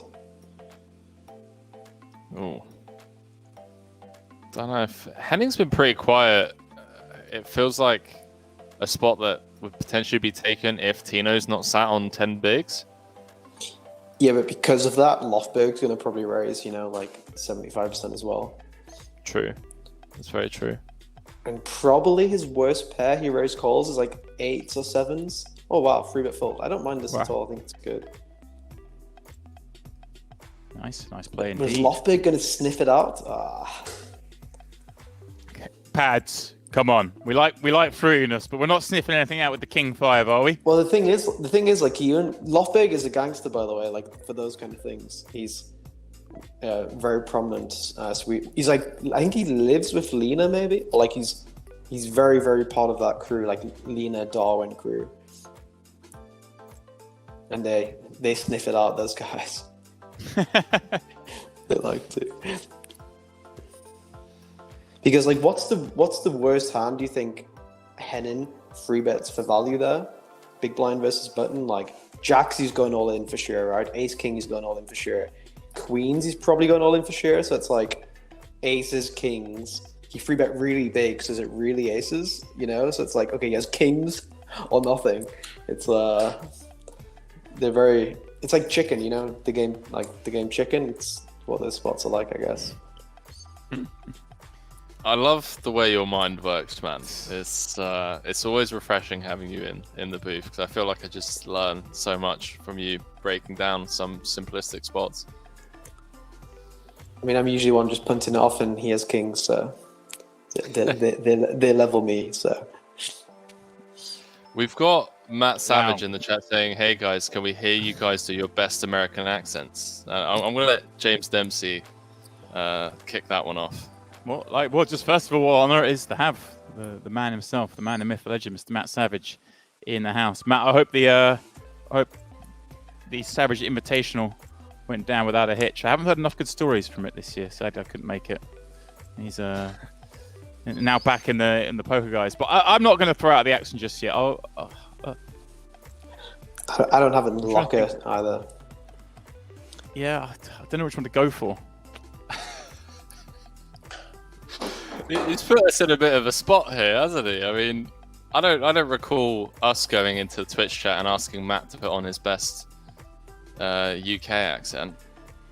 And then Matt coming back with the Brommy, London, Geordie. Geordie. Yeah, which one? James slow rolling Matt, New York accent. Can't do it. Yeah, I'm not really one for voices, unfortunately. I'm copping ordering out. I'm ordering some food now. I'm thinking about giving a free roll away to the chat if they can guess what I'm ordering. Oh, wow. But how specific do they have to be? What can we give away? Not that specific, but I can't really give it away, obviously.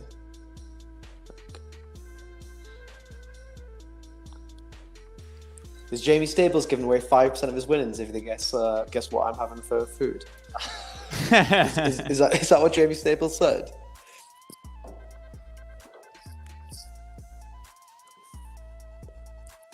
That'd be a nice giveaway. I'd have a guess. I'd love to have a guess. Speaking of giveaways, though, guys, our free roll is on the horizon. It starts in 6 minutes from now. Please do head on over to Party Poker. The password is Magic Cards. See what's up the screen there. Find the tournament, click reg, type the password, and you'll be in with a chance of winning some of that money. We're paying it in cold, hard cash this evening. So, interesting. Jaime went for the limp of King Queen here rather than just the open shove.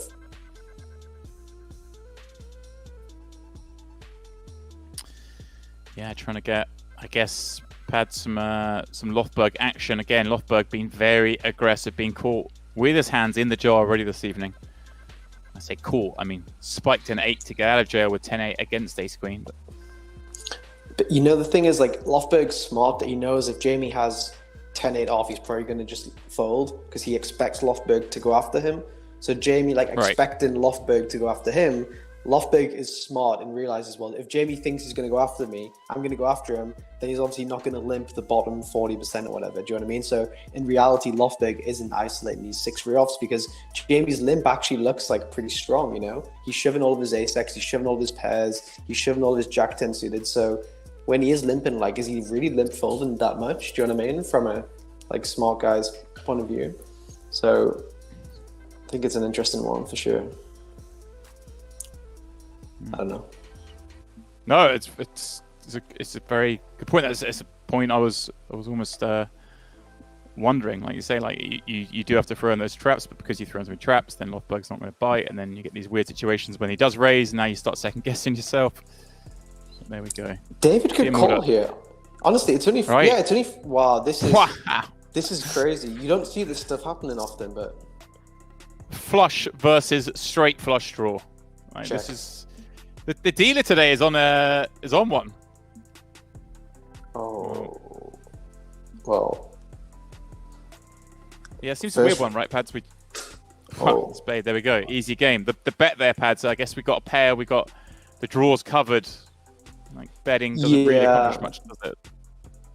No, even if an ace comes, you have a straight. But you know the pot's so big already. Yeah. Those pre-flop stuff is very interesting when you put half your stack in, for sure. It's a common thing that a lot of people do.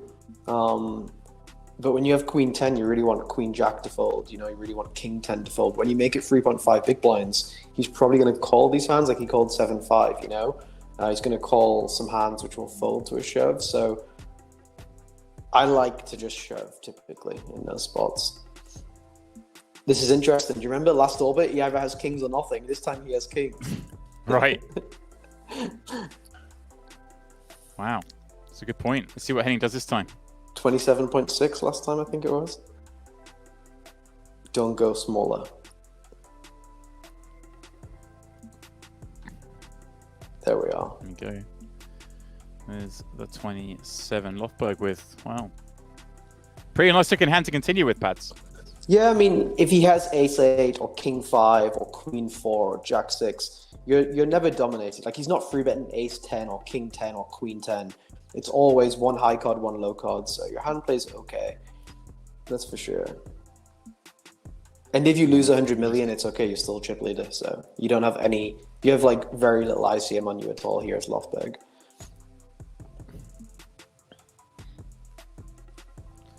Well, a very nice looking flop for Henning. Bets small on this broken board. Good sizing, I think. Like when he has king 4, he's trying to make 9-10 of spades fold. So like whatever size and makes this fold essentially. Right. Ace. Wow. Oh wow! Look What a at call. this. Look at this. That's very out of line. 10-9.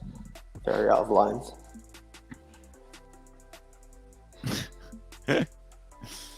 This is sick.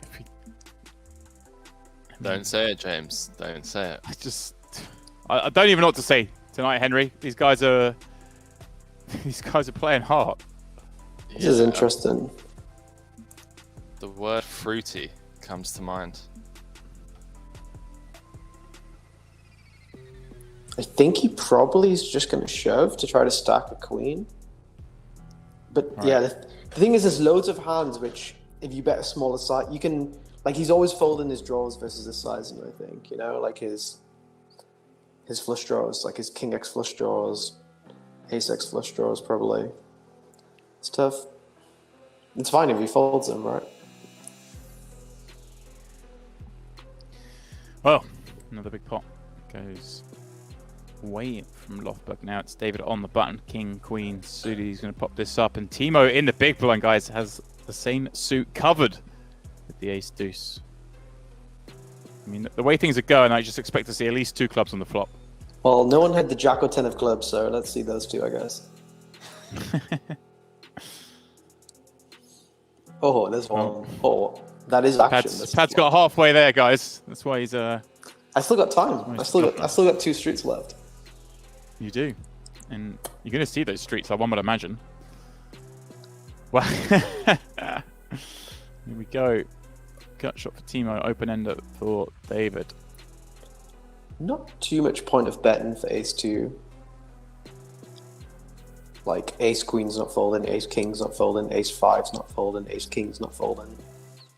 The pair's not folding.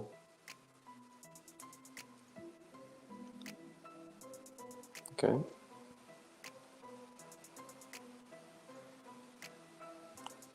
I guess call.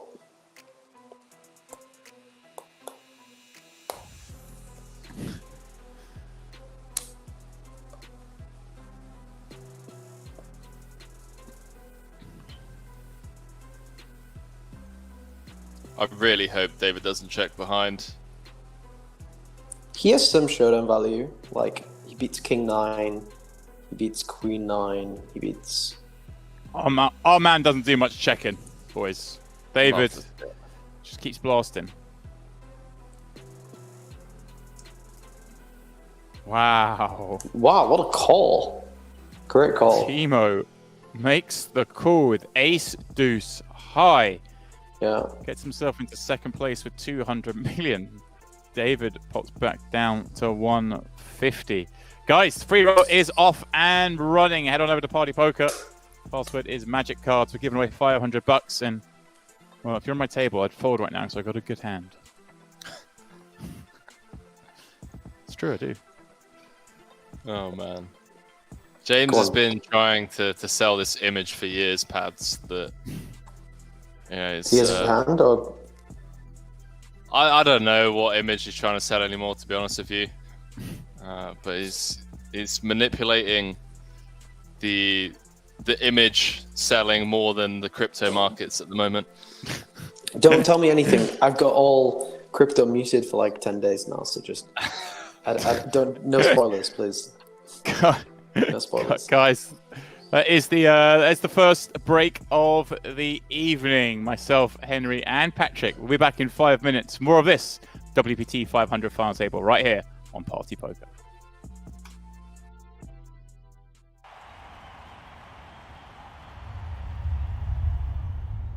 We join the action on this final table. Zhao is the shortest stack. Andre Drozzle there is your chip leader. Blinds at 1.5 million, 3 million. In the commentary booth. It's now like Disneyland for grown-ups. We'll be going back there in August. Poker Millions.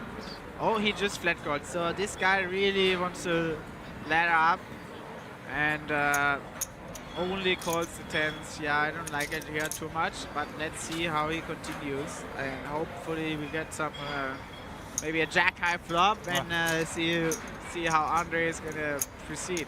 Right. It's worth noting, of course, André with 10-9. Nico has him in very bad shape.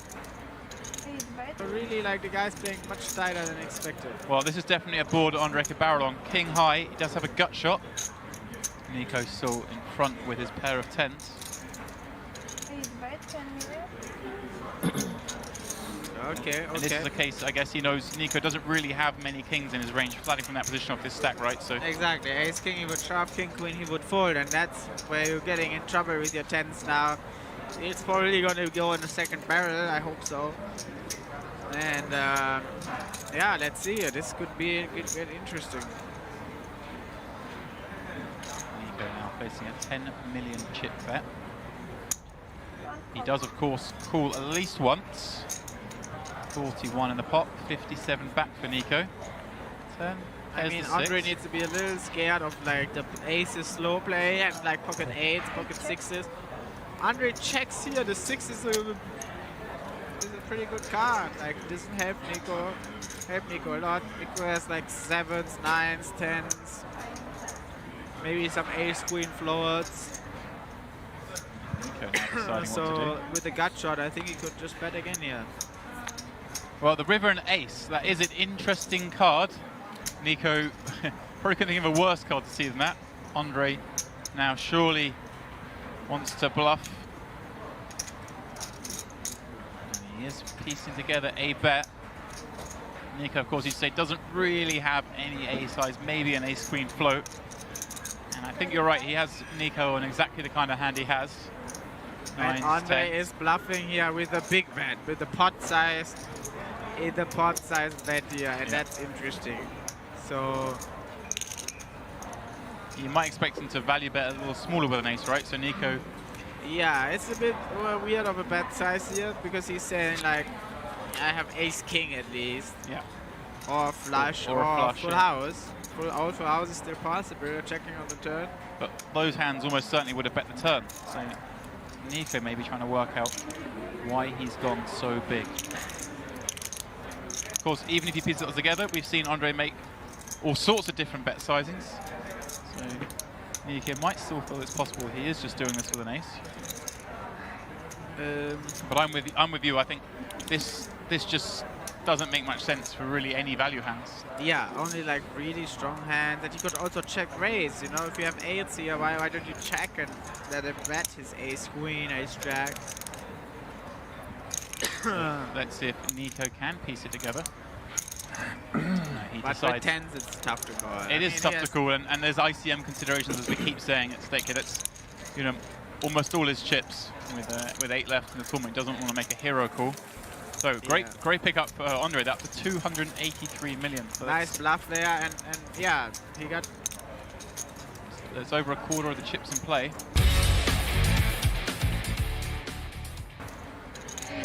Hey, 3 counts! Settle down. It's King Queen versus King Jack. What a call by Antonio.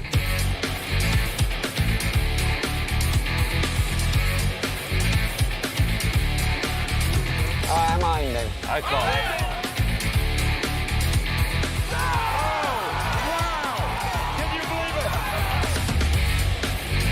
Antonio's done it. The arms are raised up above.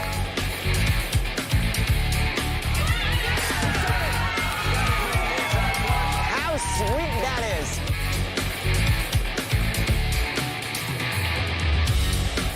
That's insane. That makes good TV. Thanks for watching, and until next time, may all your cards be live and your pots be monsters.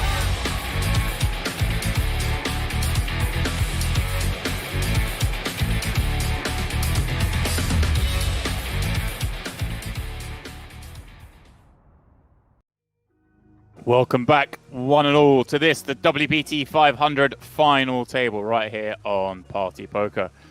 Joined once again, of course, by Henry Kilbane and this evening's special guest, none other than Patrick Leonard. All right, guys, well, I think we should just get back into it because the pace these guys are going at, who knows what's gone on during the break. Yeah, I mean, could be crowning a winner by the end of the hour, top of the hour, I guess. Whoa. I mean, Löfberg is down to 76 mil. BRB. It looks like Henry. It looks like he's done some chips to Henning. Has indeed. And see if Henning, with his newly found chips, wants to give our man Jaime Staples a spin for 15. We'll take the fold. We'll take the fold in Jamie's shoes. It's tight down there at the bottom. I mean, Wow, yeah. we're playing for fourth. It does just let it go. Jamie will be happy to see that. I guess when you've got nines, you kind of want to see it call from like 1 over.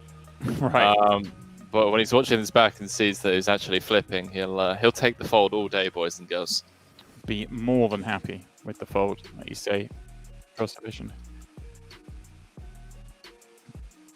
And it sounds like we're just getting told, Henry, that Löfberg run jacks into aces against Henning for size amounts. So we saw Henning obviously get the 3-bet in before. Then he gets kings, gets some action, then finds aces against jacks. Just a little bit of a setup there.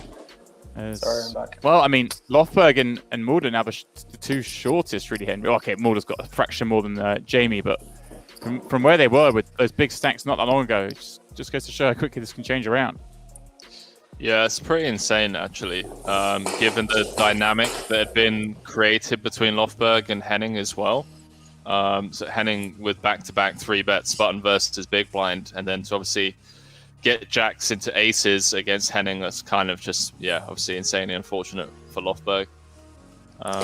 Did he 4-bet shove going on? pre-flop, or do we know what he did? What happened? Not too sure, actually. It was whilst we were on break. Yeah. But I mean, Pads, obviously with the recent history with the 3-bet Henning had made, obviously one with the bluff, one with the kings, then 5 aces is dreamy. Yeah, just usually jacks doesn't shove versus the 3-bet because he either has king deuce or kings. So jacks is prefers to slow play, let king deuce bluff into him kind of thing. Just intrigued. I was just wondering what happened. My food came. Was there any guesses on the food? I was going to say it sounded like a buzzer going off. It was quick. Whatever you ordered, it got quite quickly. It was 2. So whatever I ordered two portions. Oh. Chat so cheeky Nando's. Two cheeky Nando's? No. Yeah, so I guess if it came that quickly, 2 portions, I'm gonna go with a wrap, chicken wrap. No.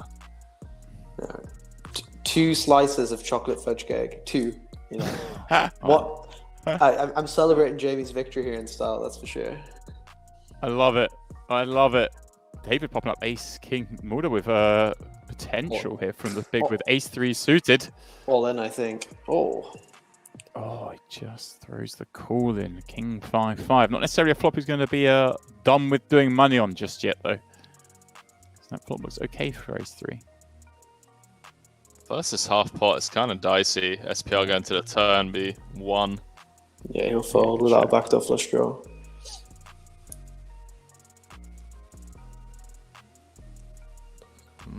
Löfberg, it's so sick psychologically. When you're 1 out of 6 and then you come to be in 6 out of 6, it's so tough psychologically. Yeah, it's been almost the curse so far today, guys. Having the chip lead, it seems to be met with a downswing shortly afterwards. At least up until now. There's 3 stacks so close together, 75, 70, and 80 million. They have really big ICM on them together. Yeah, that's pretty sick. The audio got saying, I said Donna and chips. Come on, man. Don't tease us. Don't mention Donna and chips live on stream, man. Actually, the Brazilian all-you-can-eat buffet carvery for dinner. So we're really going for it today. Max calories. I'm on max calorie grind. I like Got a beef pad capral waiting for me once we wrap this. Pads capral. Pad capral. Hey. Oh wow. Teun going for it here. This would typically be the spot you would fold as Teun to allow Jaime and Löfberg to clash. But if Jamie's playing really tight, then he's not going to shove as wide as often. But yeah. Oh wow, GG's. Yeah. Unless Henning opens. Actually, Henning opening. Yeah, Henning opens, Teun shoves, Jaime folds. I think. Yeah. Oh wow, what could have been? It's like these little things in poker, guys. It's a little bit of luck. You're dealt the ace-jack, the ace-queen, but someone else found an open. It keeps you in potentially. Yeah, only 2 spots before him as well. Before Teun, so that's pretty sick. It's going for just free bet. And obviously Henning incentivized to just keep Löfberg, Teun, and Jaime as short as possible, especially with blinds going up now. Yeah, especially King Jack. It's such a bad hand. Yeah.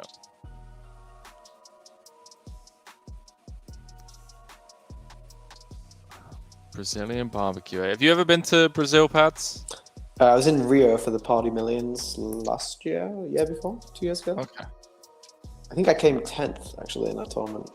There was like a 10, I think it was a 10-handed final table. So I didn't actually get to see much of Rio because it was like a 6-day tournament, I guess, and I went out like the last day. So I saw none of Rio.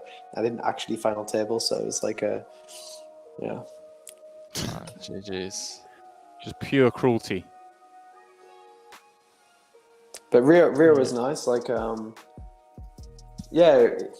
it's different. Being in South America feels like just a different vibe to being in Europe, I guess. Like a bit like carnival atmosphere, let's say.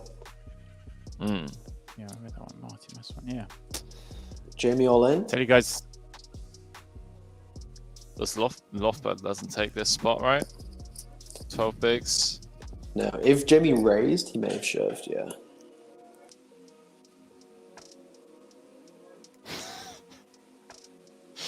Dang, saying it's pretty insensitive to boast about final tables in front of Henry. Hey, don't you worry, man. Don't you worry. Have to play tournaments first in order to final table them. King turn. It is a prerequisite. It's a prerequisite, guys. The main event is very close to setting its final table down to 10 players, one of whom only has 10 blinds left. Keeping an eye there, but Daniel Dvorak leading the way at the moment. Christian Rudolph, Rainer Kempe still in the mix there as well. Stoyan, Henry, also there. Don't worry. No, he's there. He's there. He's there. That one's coming up tomorrow evening, guys. Call him.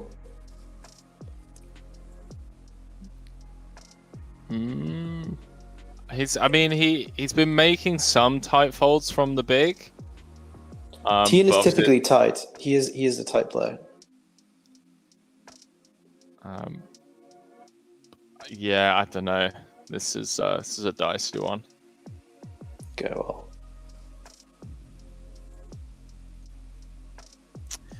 Okay, guys, we are going to do one of our Sport Bluff questions in Twitch right now. If you want to be able to chance of winning tickets, you need to click the button towards the top right. You need to press the Start Now button or whatever it is. It's off the widget at the top right. It allows us to track your answers. If you haven't done that, then and you answer the question, we don't know who answered what.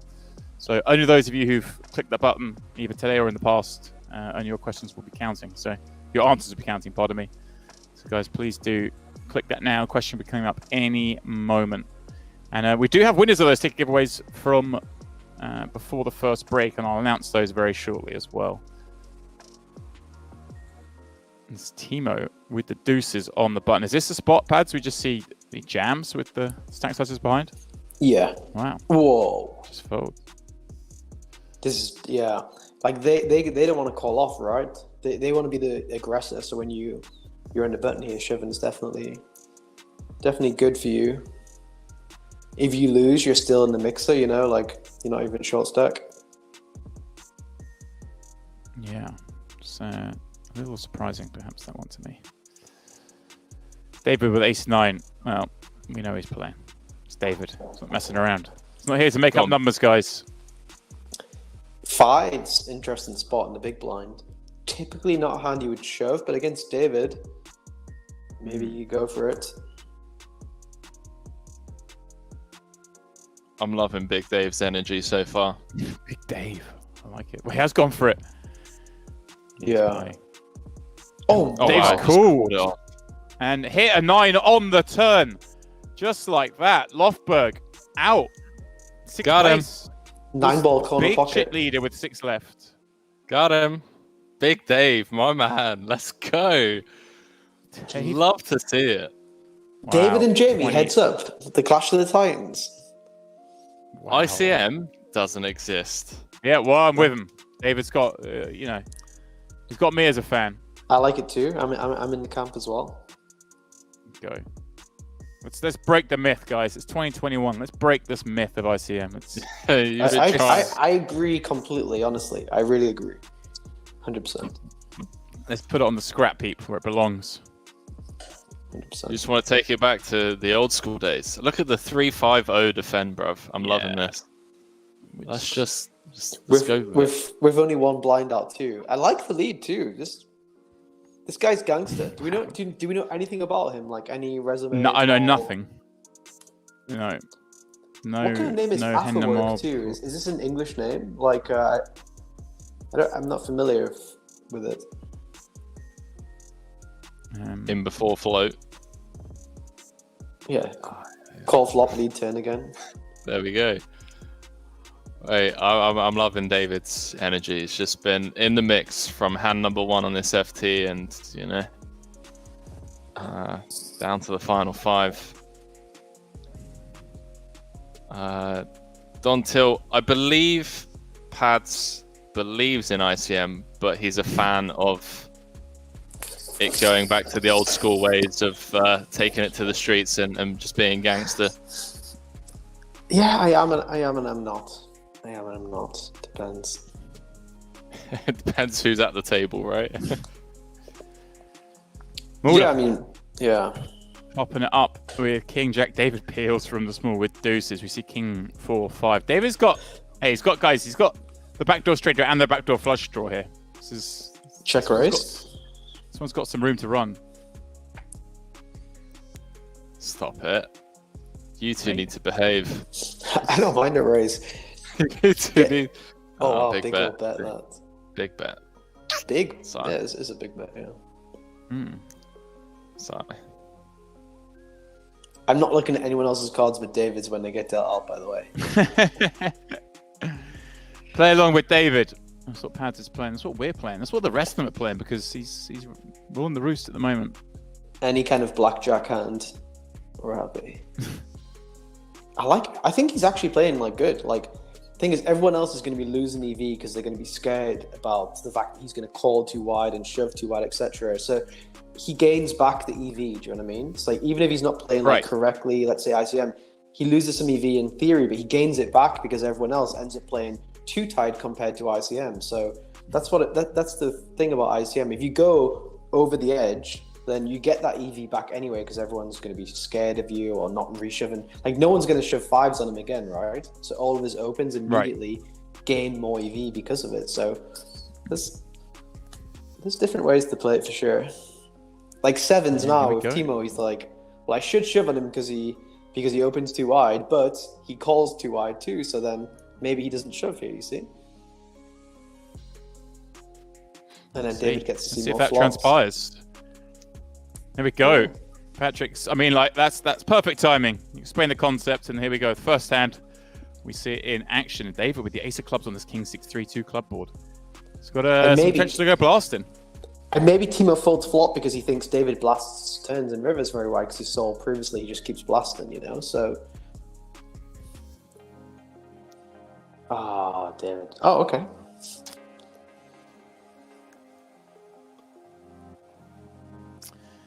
And, well, he spikes that ace. And, when this hand's done, I'll get onto those ticket winners, guys. 10 of you have won an $11 ticket.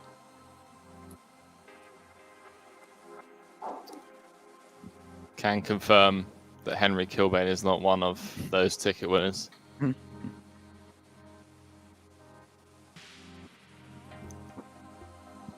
Don't station, Timo, just because you got it right once. Yeah. Alright, that's a go. Relinquishes after the check back flop. Continue on that turn. Jamie, 2 9s in the big blind. All right, guys. Ticket winners. Daniel MS5. 700001. Kind of a questionable name there. I'm going to throw it at you. The Monstrex 7. C Jonesy 19. Boohoo 1970. 72 is in a stack. Mohammed All In. Check Norris. Wallace Arge. And Canadian Disney Mum. You have all won $11 tickets.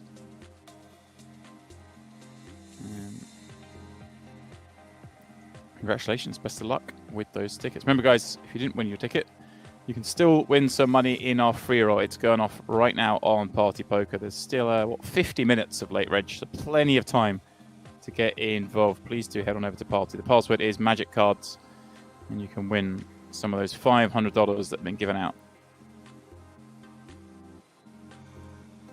Staples just taking it upstairs with the pocket 9s rejam. Back up to over 100 mil. I'm just trying to get some intel on David. Again, he's going to get more walks, right, as well. Tino's probably not going to raise his button as wide.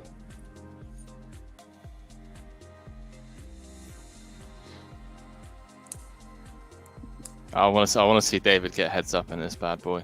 David against like Jamie. If it's not Jamie, David against Tino Mulder. David versus Goliath. That's it. That's it, man.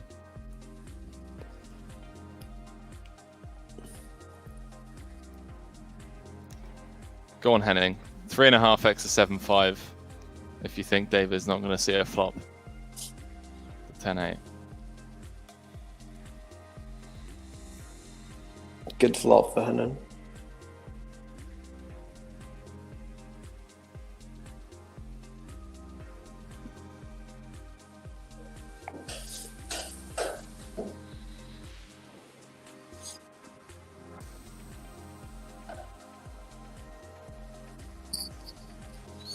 White flag time, David. Come on. Oh. It's alright. Just triple barrel half pot each street. Guaranteed to work at least 60% of the time. It's plus EV then.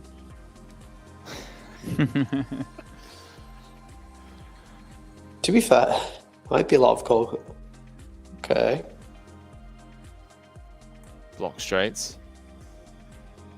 Boom. My man. Could So Henning sniff this strong. one out?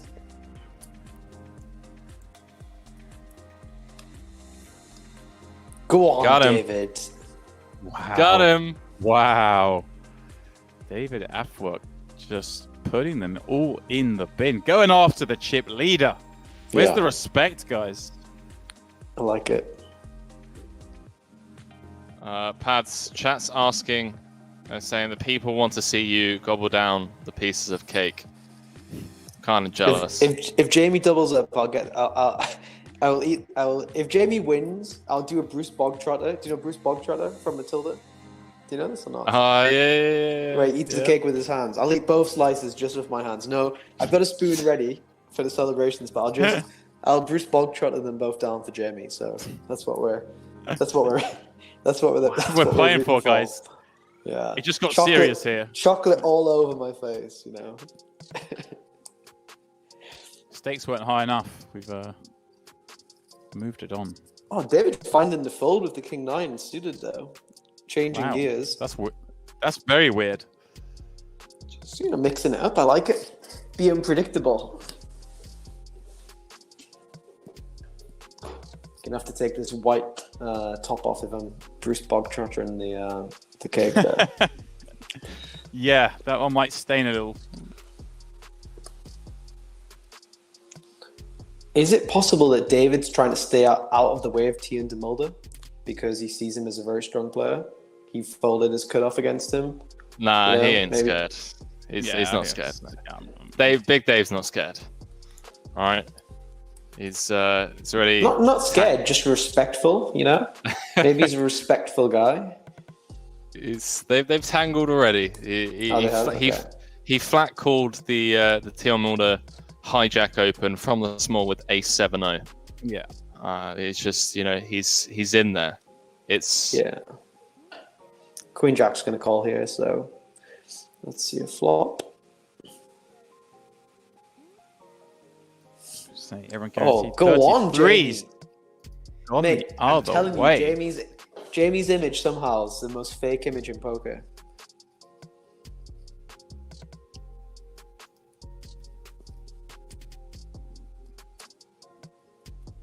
Unbelievable.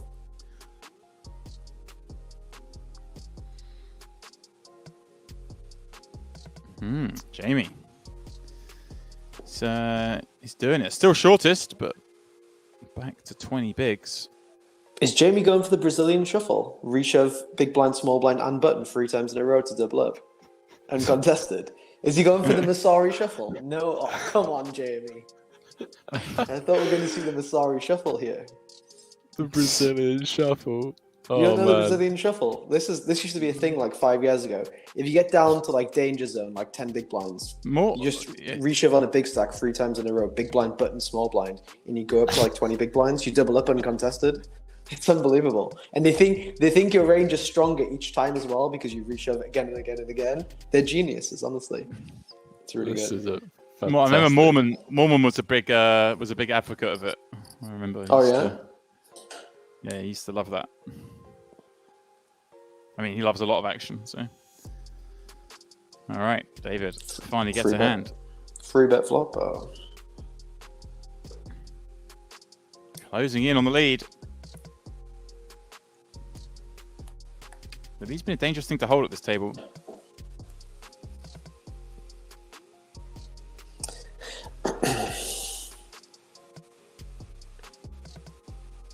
Would like to see David raise here for value. Yeah, it's nice.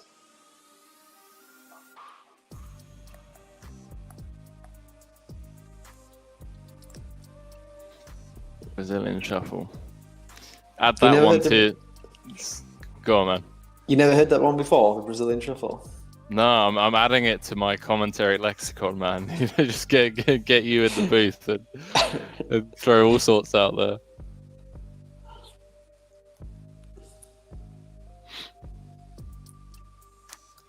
This is surely going to be a raise.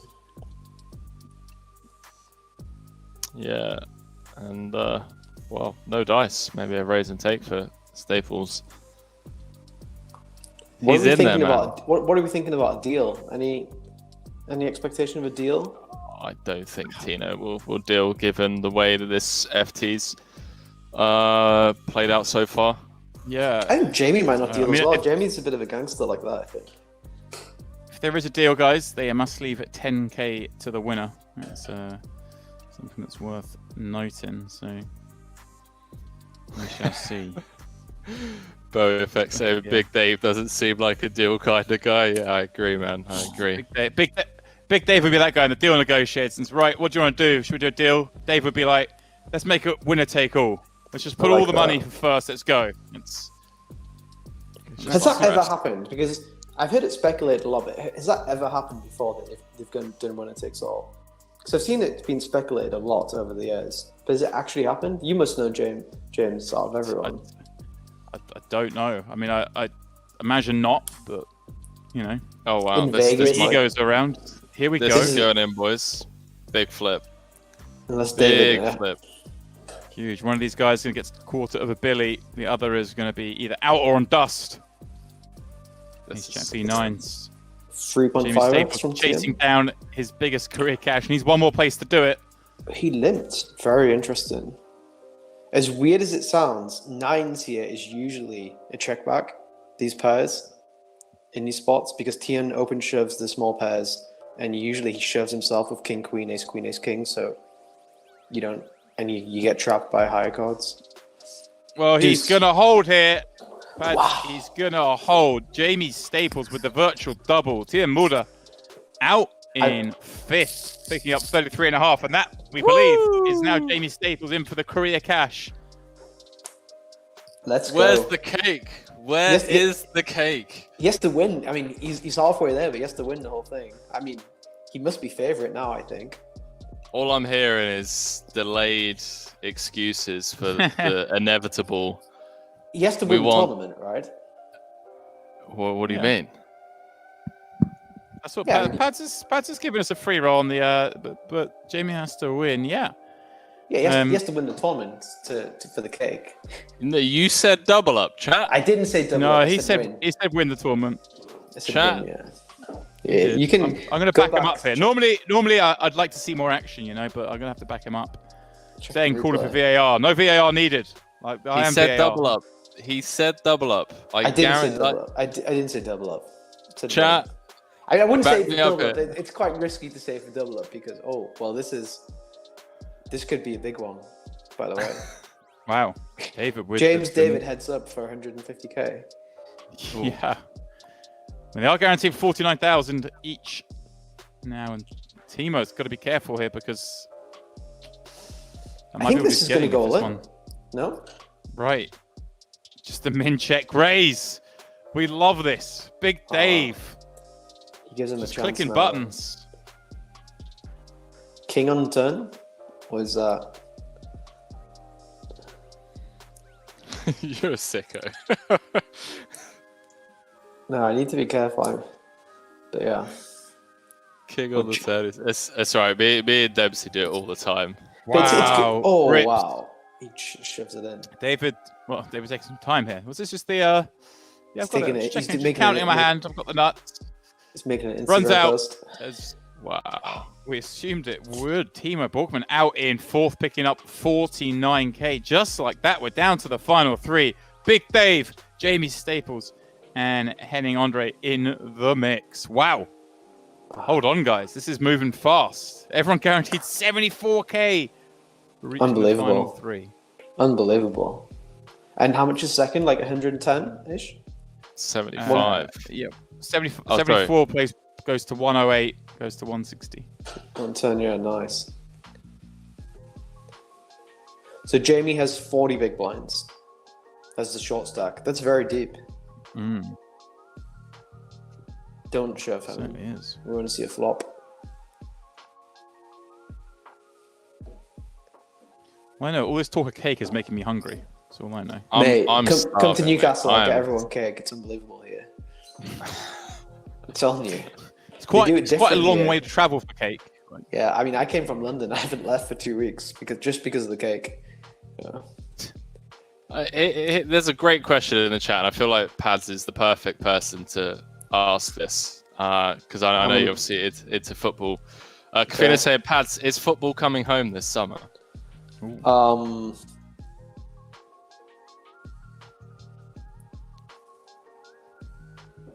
Yes. not sure, guys. Yes. Oh, Wow. I mean, I That's have good. actually I have a bet on Scotland to win. So does that count if Scotland win? Because it's kind of home as well, right? Yeah. that's absolutely fine, mate. you have a bet on Scotland to win. Mate, Scotland are going to win this year. Trust me. It's quite. We're must be all quite a on decent Scotland price. up here. Well, I got them at 500. They're like 340 now, I think. That's it. Absolutely. You know, Loving Greece life. won the Euro. Greece won the Euros like 4 Euros ago. Scotland have a really similar team, like Robertson, Tierney, McTominay, like loads of good defensive players. It's going to be hard to score against Scotland. And then they just need to get a few on the counter attack. It's what Greece did, how they won in 2002, whenever it was. Yeah.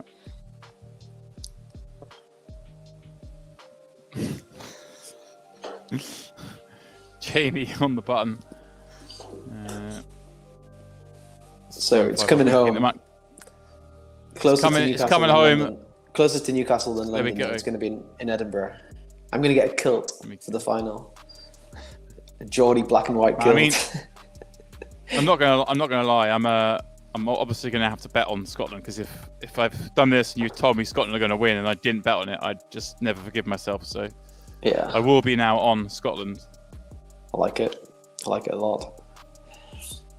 This could blast off. At I mean, least a chat. few Just sprints. remember remember when I gave the tip on Sergio Garcia? Oh, stop it. Can we just say that we thought that'd be the worst tip ever discussed on this stream, but Pads has come in here with Scotland to win the Euros, so I feel like I'm off the hook now. So this is going to go at least once. Call. Yeah. David doesn't seem the kind of guy to slow down. Oh, wow.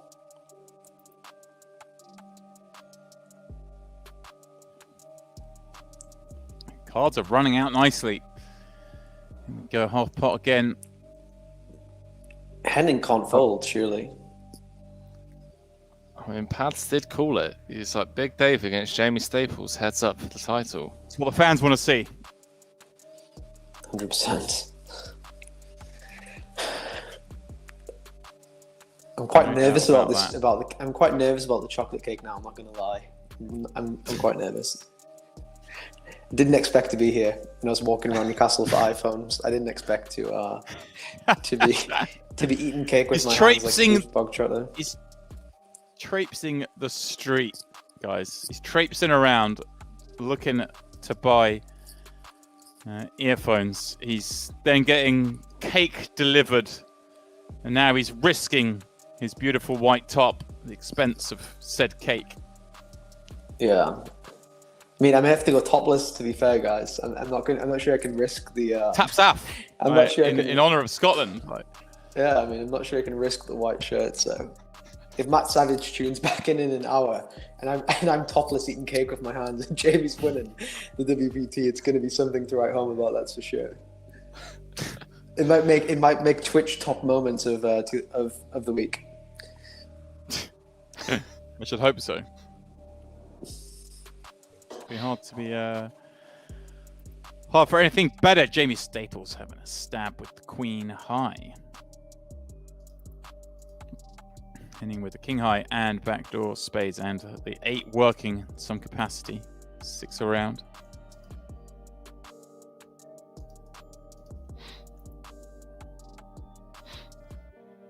Jaime Staples, my man.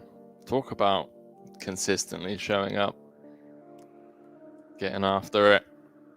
He's been talking about this big FT for a long time and finds himself in the mix. 3 left, 74k and change locked up. Huge payday. But also, James wants to get to 6 figures, guys. Wants to get 6 figures, then wants to get it to a win. This is what it's about. Yeah. I was about to say, if he does get it to 6 figs, he beats his brother's all-time best score as well. Ooh, which for the needles, that's going to be mentioned a few times until Matty Ice can come through. To the Elite Frogs again. And you're just looking, obviously the main event now, the final table is set. We will be streaming that for you guys from the off tomorrow evening. But yeah, there's some serious wedge being played for up over there. 526k up top. Everyone in that one guaranteed 42k for making the final table. And the likes of Reiner, Stoyan, Christian, and Daniel making it. Daniel DeVos, of course, chip leader, in fact, that one. So please do come join us tomorrow evening for the WPT main event final table. That one is monstrous. Jamie, here we go. Ace Jack up against King Queen. Button versus Big Blind.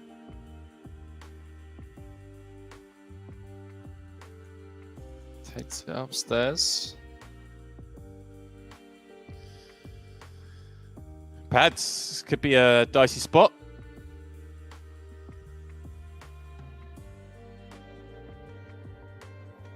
Oh, we've lost them. Okay, I wasn't sure it was just me that couldn't hear Yeah, Pads. Pads, we can't hear you, man. I feel like he muted himself and then forgot to unmute himself. I don't know. He's trying to find a new excuse, Henry, for cake avoidance. maybe. But Jamie getting out flopped and versus Big may just fold this one. He does indeed. Do you hear me now? We can indeed, my man. There we go. Oh, okay. I was just Googling how many calories in a chocolate cake and then I lost my microphone for some reason. Not sure what's going on there. Don't look, Pads. Just don't look. Just know it's a number. Well, it's nice to know that I'm drinking Diet Pepsi whilst having 4,000 calories today. Just gotta look after the calories with the Pepsi. Hey, Pads, it all counts. Any savings are saving. Efficiency. That's what my middle name. Is there a reason behind the high calorie that you've been watching recently? Like, are you on some sort of recovery diet for the broken bone, or? No, I'm just on like max binge, like degen, gamble okay. every night, eat chocolate cake every night diet, kind of Fair, vibe. mate. So. Fair. Yeah, it's not ideal, to be honest. It's not ideal.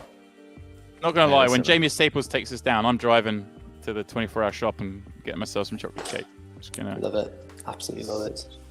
It's gotta be Mate, done. it's 5 a.m. here. I might just go for breakfast in honor of JB Staples shipping it. Have chocolate cake. No, I'm just gonna get a full English. Be like, thank you, Jamie. David. Stabbing with a gut shot in the jack of clubs. Henning calling with the queen of clubs. They brick. Go on, Big Dave. Come on, Dave. There we go. There we go. Good luck calling with Queen High. So I need to speak with this David fella. Just want to Big get Dave. him on. Yeah, I just want to get him on. I feel like he's someone that wouldn't mind joining us in the booth whilst playing this final table. I like how we've created this Big Dave persona. It's growing. Guys, it's going to be a question on screen very shortly. The Sports Buff widget. Remember, if you haven't done so already, you need to click on the top right and click the sort of Start Now button so we can track your answers. Because, hey, if you get it right, maybe, just maybe, you'll get an $11 ticket. But if you haven't clicked that button, then we can't track you. By the way, the last Euros, I think Wales finished semi-finals. Semi-finals, yeah. Yeah. Greece won like 2 before. Like Scotland are just as good as Wales were then. Like anything can happen in these tournaments. There's COVID, always something weird happens. Denmark won in what, 92, wasn't it? Okay. Yeah. When they didn't even qualify, they only got in because obviously Yugoslavia were eliminated pre-tournament because they went to war. Yeah. It was, Wow. Okay. some weird things can happen.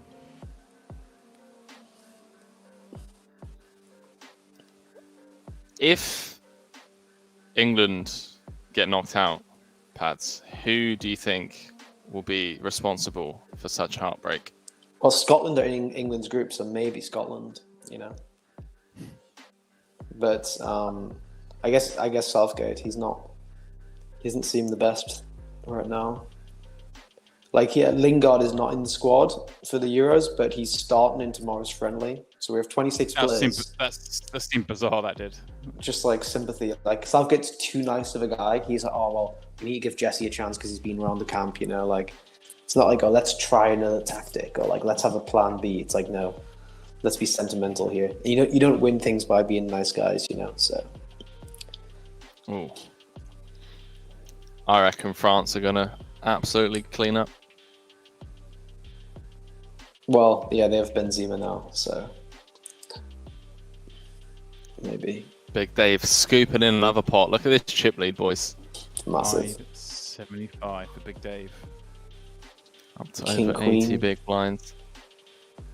I hope Jamie just calls here. It's a kind of hand you really want to trap against David. Let him blast off on kings or queens. Because if you shove, he's not going to call King Jack, right? Just don't waste your hand. It's a really good hand to trap with here. Let him blast into you. Yeah, very good. Oh. Whoa! Wow. It's okay. Top 2 versus the flush. Jamie needs a king or a queen, guys. Or it is going to be curtains. Oh wow, it's a Wow. big Just bet. doesn't mess around. Big bet, big bet, big bet. Always from him. Jamie might just shove here because, get it in against Yeah, ace that's king or big. aces or ace x with a heart or jack 10 with a heart. I think he's going to shove, which is very unfortunate for him, but I think it's well played if he does shove. I don't think it's bad. That's brutal. Well, I mean, 4 outs twice, boys. Yeah, Henning didn't have a king or queen as well, so that helps us to some extent. Yeah, here we go. This is the big one. He does come out with the re-raise. He's committed. David rubbing his hands together. The 10 high flush, king queen on board. Okay. Rips it in. Henning, a keen observer. Jaime needs a king or queen on the river. Doesn't do it. Jaime Staples out in third place for 74k. GG, buddy. Man. I mean, obviously. GG. Yeah. Very unfortunate. Jaime played great, by the way, right? Rejamming, Queen Jack, Ace-6, no fear. It's very easy, with Twitch, so many people watching, protect your audience, like, get it, prolong the audience. But he was in there, like, playing really all-star poker, I think. He played great, like, flawless, I think.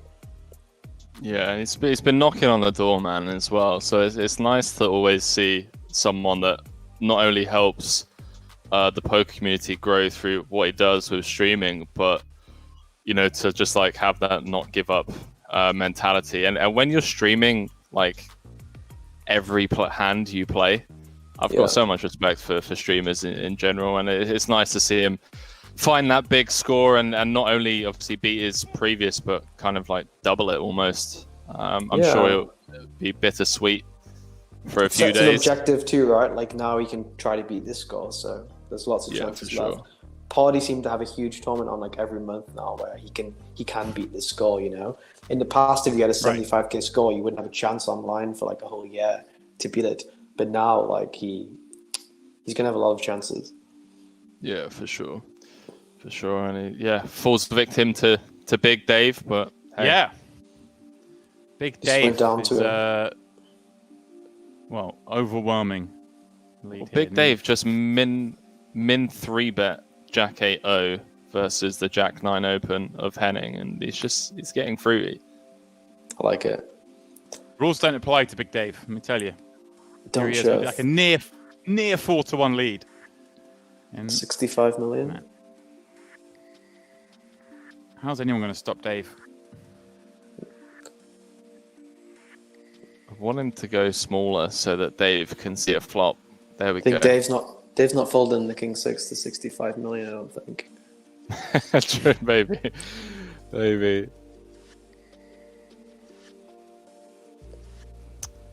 Damn. We've only got 3 outs or backdoor diamonds. There's always another way. We'll find another way. There's always another way. Hopefully see a volley bet now from Ace Queen. Surprised didn't bet the flop really, Ace Queen.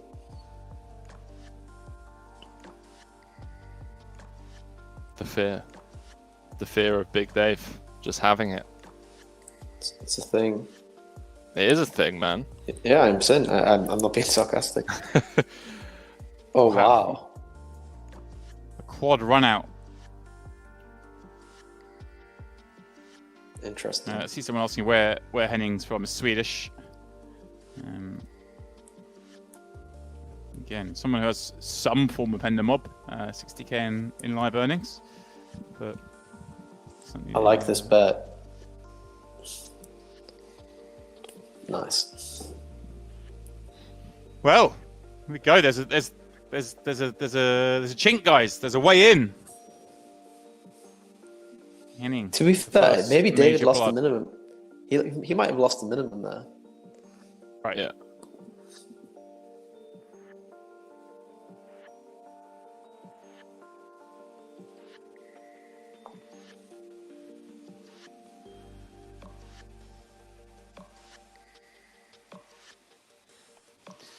Jack 10 deuce flop.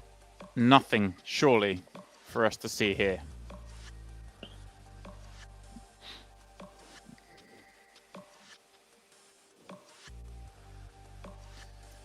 This one a little bit more likely for action.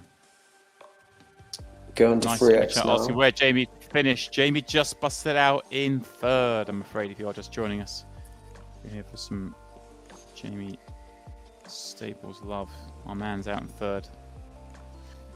Leaving Big Dave and Henning to bat this one out. And, well, speaking of Mr. Staples, I see there's a little raid in the chat. So, welcome all the Jaime viewers. Sad that our man is no more. But I'm glad that you guys can at least come and join us for this finale. I hope watching Jamie's stream. For those of you who are watching there rather than here, you would have seen David very active. He was way out of line a lot of time, Henry. That's the only thing we can say, isn't it? You might be watching that thinking, wow, this guy's getting a lot of cards, but no, David's been he's been doing the dirty. Yeah, fruity is the word that we've been using for some of David's antics at the table. But we love fruit, right? We're all fans of fruit, so. Oh, 100%, my man. 100%. You love fruit, but Patrick, we prefer chocolate cake. And we fall a little short for chocolate cake. That's for sure.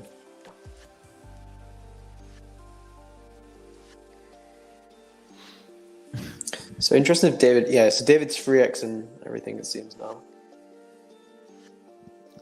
Yeah, since the double up. I mean, Patrick, how do you go about this when you're maybe in Henning's shoes and you kind of got heads up in this final and you're playing someone who just seems to be like really kind of wild? What adjustments do you make? Well, typically you just, pardon the pun, but typically you just wait for the cake, to be honest. But I think this time, I'm not too sure. Typically you actually wait for the cake, but when you're heads up, if you keep waiting for the cake, eventually you eat yourself and your whole stack goes. So right, because I mean, David bets big a lot, doesn't he? He's sizing makes it hard, I think. Yeah. I think we may have a special guest here. We are hopefully about to get Jamie on with us in a few moments, and we'll have a quick chat with him as these guys play out the heads-up portion of this battle. Jaime Staples, third place finisher, third out of 2,080 players or something like that. Love to see it, man. Love to see it. In the mix, week in, week out. Does this count as a tournament for the WPT Champions of Champions? You know, the big tournament in Vegas. Is this a qualifying event? No, you need the main event tomorrow. Is the one of the series that would qualify for that. So that does count. Would be, yeah. Yes. Nice. Yeah. So tomorrow evening, guys, we will be playing that final table down of main event. Well, here we go. Here he is. Without further ado, Jamie, my man, how are we doing? Boys, great to see you. I'm loving the comms. I've gotten about a minute so far. I was a little busy earlier. I'm happy, man. It's a good day.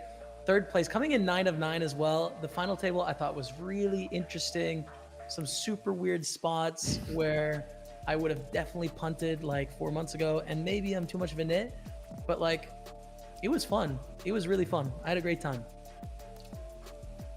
Yeah, well, we were just referencing that, weren't we, Patrick? You said you really liked the A6 jam, the Queen Jack jam, the kind of the adjustments there. Yeah, we thought with respect to all the players at the table, but I think we were in agreement that Jamie was playing probably the best at the table. Like no missteps, like no fear to slow play some hands people would shove, to shove some hands people would call, just everything. Everything seemed great from our side. Sometimes when you see the cards, it's very easy to say, oh, well, he should have done this or he should have done that. But Jamie just seemed to get every decision flawlessly correct. So that was really nice to see. I'm really glad to hear that, because I folded 2 pairs. I folded 7s pre-flop to honestly, like a hijack open, and I was in the cutoff. I folded 7s, which I hated doing. I felt so uncomfortable. I was like, this is disgusting. Like 2012 Jamie would fire me and hate me, and then I also folded 3s. So I was really uncomfortable in the spots, especially because some of that nitty gritty poker math is kind of new to me and I could be misapplying it. But yeah, no, it's nice to hear that from you guys. So thank you. Jamie, did you get a feel of obviously we're watching with cards up. It must have felt like it was quite a fast-paced final. There were a lot of clashes, both with hands and without. Did you have did you feel like you had a good read on some of the players on the table? Yeah, it played pretty wild. I think a lot wilder than I would have thought. Yesterday I didn't know many of the players, so I was just assuming that sort of everyone was the end boss, and maybe I was one of the spots. But then, doing some hand and mob, looking up and seeing some of the plays today, I thought there was too much action in a lot of spots. People were too willing to mix it up, take it post flop. Sizing was a little wild. So it was like, I felt actually pretty good and pretty comfortable. And it made for a crazy ride. I mean, it's just like, who knows what's going to happen, dude? Like, chips are flying everywhere. Like, people are busting. Yeah, man. It felt like that for sure.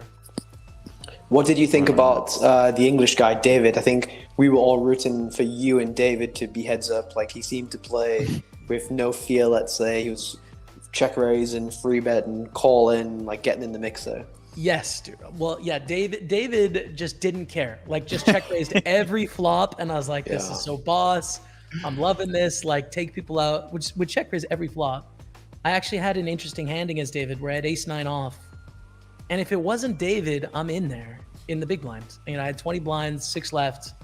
But David snapped in a click under the gun. And I'm like, bro, David, there's no way David's folding ace-10. Like, David is calling ace-10. So I don't think I could shove this, and I just folded like a nit. I was really uncomfortable with that one. We kind of said, we said David maybe was gaining a lot of EV from people playing tight against him because he called off the ace-9, was it, against Christoph's pocket fives, and after then, people probably were going to stay away from him for the rest of the time, I think. Yes, yeah. He got my EV. I was afraid. I was a fan. Yeah.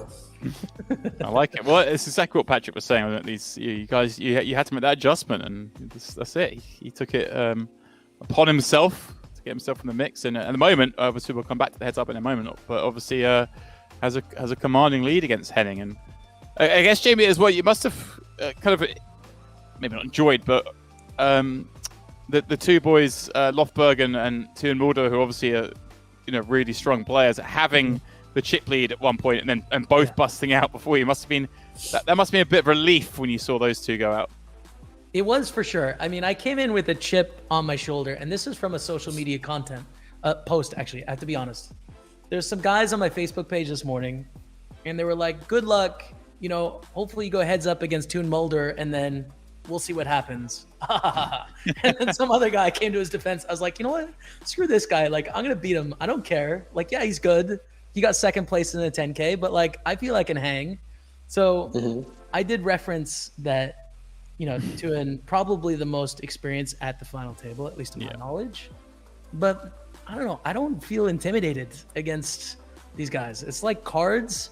And what's the worst that happens? Like, I make a suboptimal play that loses me 0.5%. Like, big deal. It's cards, right? So good to see them bust, but bring the heat. I'm ready for more Teun Mulder. Bring the heat. Here we go. I love that, man. I'm ready. Here we go. He's ready, boys. He's ready. He's gonna fire it in there. Next high roller, Jaime Staples, first man on the sheet. Let's slow down. Don't be committing me to things like this, okay? You got 3 buy-ins for the next 25K right there. Let's go. Let's, online nowadays, there's so many 2Ks and 3Ks and 5Ks and 10Ks. You don't have to take that big shot to like the super massive high roller. You can just play more 1Ks every week. Right. So I will be actually taking a few shots, mixing it up a bit more, but maybe mixing some 1650s, not some 25Ks. I think that's the plan.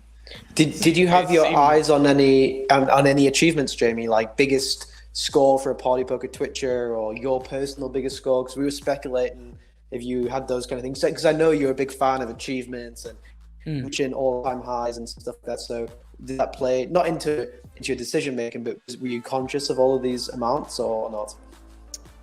I was conscious of biggest career score, which has been like a frustrating thing that I've had to kind of live with for a while. 35K was my biggest score and has been my biggest score up to this point, which is like really small based on the amount of time that I've put into the game. So I was thinking about knocking that down first and coming in 9 of 9. I needed 4th to do that. So I was pretty pumped up. I mean, beyond that, I don't think I was thinking like, oh, I really need 160 or I really need the 100K. It was just like, put my best effort forward and I'm happy the record fell. And on to the next one. Like you said, it's a new challenge, right? It's like, here we go. Now can we get the 6-figure? Can we beat the 75? So, man, I have to say, Jamie, after your close run in the in the party 5K, and your mindset just seems to be so solid, man. It really does. And you mentioned the some of the comments that you get. Being someone with a large social media presence within the poker world, I can only assume that it does sometimes have a detrimental effect on your gameplay. You're streaming every hand that you're playing, and to see you show up consistently week in, week out, and now get this result when you've been knocking on the door for so long, I tip my hat to you, man, and I truly do, because it's tough. It is tough, and yeah, I'm really happy for you, dude. Truly. Thank you, Henry, and thank you guys. I really appreciate it. It's a happy day. I'm super. I want to thank Party Poker and WPT for putting on these great series. Like, I've played in 3 WPT series now on Party Poker, I think 3 or 4, and I've had some good runs in them. Like, I cashed the last main event, this one. Like, I just have a great time with it. And a big thanks to the Twitch community, man. I mean, it's just like, there we go. They show up. You know, we're almost 7 years in now. They just keep showing up. And I'm like, wow, you guys are still here, man. This is great. Thank you. So yeah, I'm appreciative. I don't want to crash your party for too long. This heads up's going to definitely be interesting. Well, just seeing this. I mean, Henning's raised this turn, and David hasn't given up just yet. Ace on the river, 100 million pot. No hand to speak of between the two of them, guys. Oh, Big Dave just gets the showdown. Love it. Absolutely love it. Without giving too much, Jamie, without giving too much, did you do any intel on David? Because we didn't really know like who he was, what was going on. Did you find any information we didn't, or did the old Google search, and that was it. That was the whole thing. But I learned some things from playing with with them. I think Henning, I'm gonna give the edge to Henning here, but I don't think Henning's gonna win. Okay. Right. I think Henning might be a better player over the long run, but I think this is David's time, and we're here to witness greatness. That's ridiculous. Very nice. I think I'm gonna dip out, guys. I have not said hi to my fiance for quite a while. 3 hours. We've got to chat. But thanks so much for having me on, and big thanks for everyone in the chat for the support today, and all the best, guys. Well, Jamie, thanks, man. Yeah, you go get the celebration started. Congratulations, and best of luck on the next one, guys. Jaime Staples, absolute legend, 3rd place finish at 74K. And like he says, we'll turn our attention, rightly so, to these two battling it out for the title. And here we go, both got a pair on the flop. And David is going to bet that second pair. Yeah, Henning with the ace of diamonds as well, guys. A little bit of extra insurance in this one. 6 of spades on the turn, mate. How about 9 of spades? Henry, you are an ill man. Big Dave, 2 pair on an ace high board. Henning holding an ace. Big bet as per usual. This could be it. This could like does Henning fold top pair heads up against Big Dave when we've just seen him triple with the most random hands? Like, if it's like the 4 of hearts on the river, or like Jack of clubs, I think it might just be GG. I don't think he's getting away. I don't see the way that Dave's been playing why all of a sudden top pair wouldn't be good here, and how we wouldn't go broke. Wow. Especially now, you even beat like 6 deuce, like you even chop with ace against ace deuce. Yeah. Ace 6. This is. Wait, you even chop with ace 6? Yeah, you do. Yeah. Wow. Set him in. He's gone for it. Yeah. Can he find the fold? Henning needs to find the fold. Wow, what a fold. What? That's a huge fold. Yeah, that's a huge fold. Incredible fold. From what we've seen from David so far, Henning sniffing that one out and finding the fold. Well done, that man. It's so tough. So tough to put him on the hand. Wow. Impressive. I guess, given the sizings that Dave's used up until now, like, we haven't actually seen him use an all-in sizing with his triples. It's just been half. Right.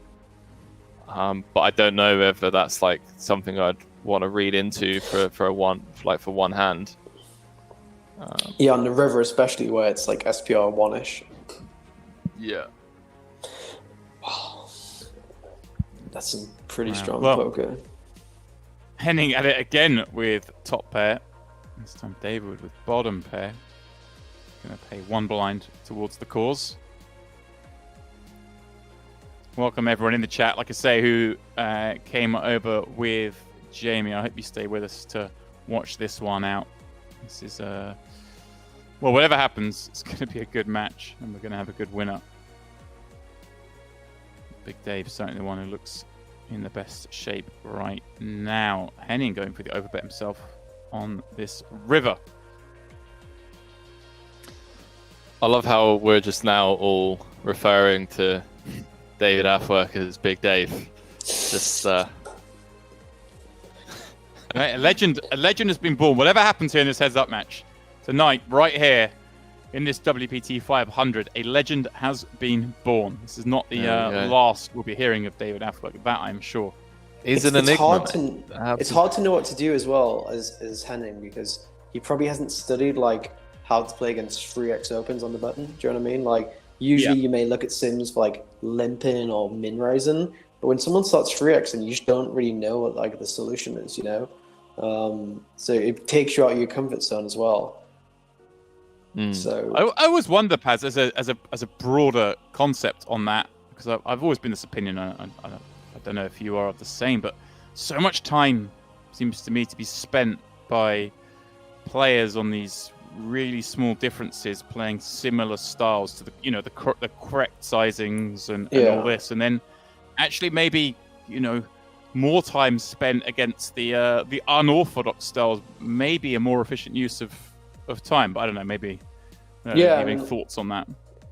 Yeah, I mean, like Dominic Nietzsche, like he plays like a strategy where he either limps or 3.5x's, and when he limps or 3.5x's, basically nobody has a clue what to do because everyone just studies playing against min raises. So like it's definitely very efficient. Like if someone min raises into my big blind, I can visualize what like a chart looks like, let's say, or maybe people even use charts, who knows. But when somebody starts to limp or 3.5x, you're almost guessing, like especially with ICM and et cetera.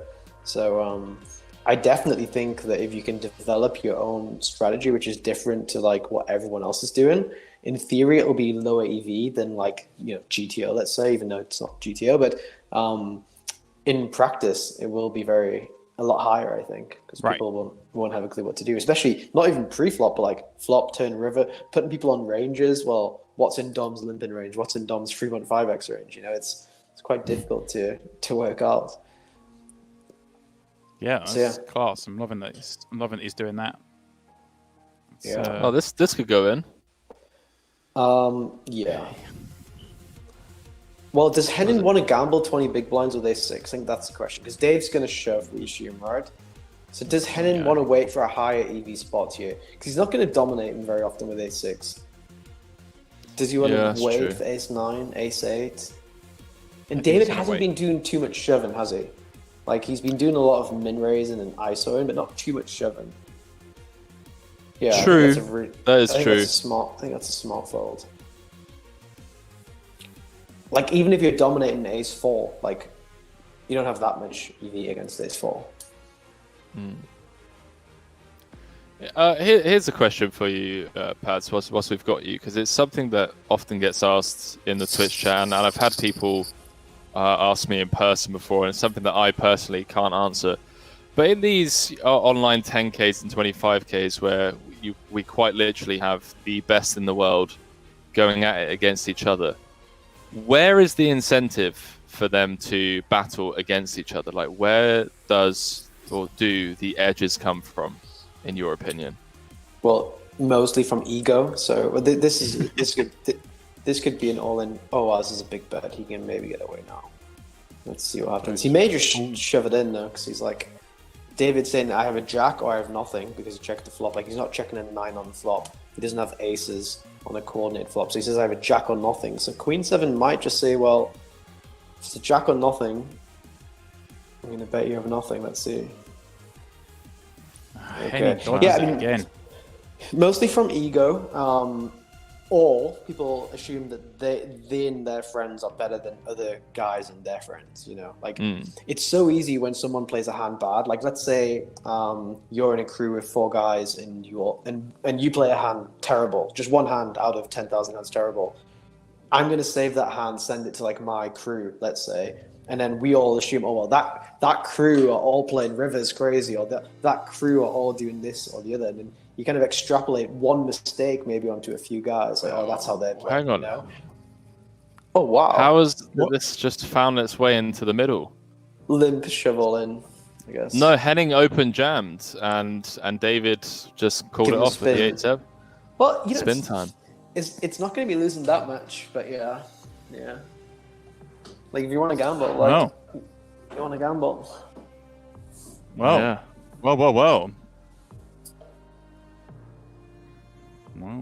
Well. David took a shot. Henning doubles back up. Still 4-1 dog, but a little bit of life left in him just yet. Also, if you have 2% ROI in a 25k, it's still decent money, right? Like you're still making decent money. And also, most people in these, not most, but a lot are selling action at markup.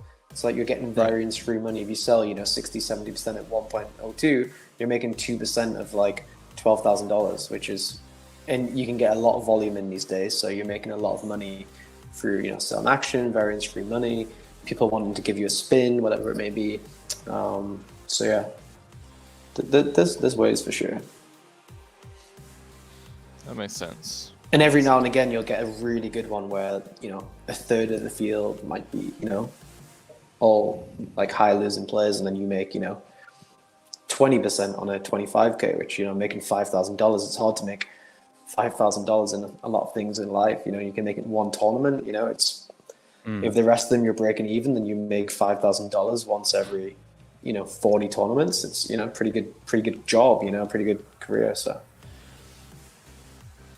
24, as I said, or you could just run like Lena and win all the money. I mean, hey, listen. Well, that's the thing, right? In those fields, there will be someone who's the best, and he won't be winning at 2%. He'll be winning at 10%. And then if you win 10% of $8 million worth of buy-in a year, then it starts to become very good. There are a couple of names that come to mind that I think are in that 10% club. Well, it's Guys, also quite low vari. Yeah, this. Sorry. Shot, Yeah, what's going on? What is going on with this one? I guess all in call. What are we going to see? Let's go. All in. Is he going to give him another spin? If he calls 8-7 for 100, you'd expect him to call King Queen for 200. Does, and no weirdness occurs. They chop it up. Guys, you've got just a few minutes left for this free roll. 7 minutes left for late reg. Please do head on over to Party Poker. The password is at the top of the screen there. It's Magic Cards. It's called the WPT online free roll. $500 in cash. Please do give it a spin and best of luck. I'm still in, which is quite an accomplishment for myself. It's also very low variance playing high rollers as well, because if there's only 30 players in the field, you don't go on massive downswings. If you play this WPT 500, there's 2,000 people in the field. It's very easy to not cash or not. It's very easy to not win this tournament once in your life. If you're the worst player in a 30-man field, you're still going to win the tournament relatively often, So. Yeah. So now we don't know Dempsey. Is Adamo any good, or is he just running really well in these high rollers? Adamo's the big Dave of the high roller world, man. The rules don't apply to him. Just turn up and get it done. It's in the mix.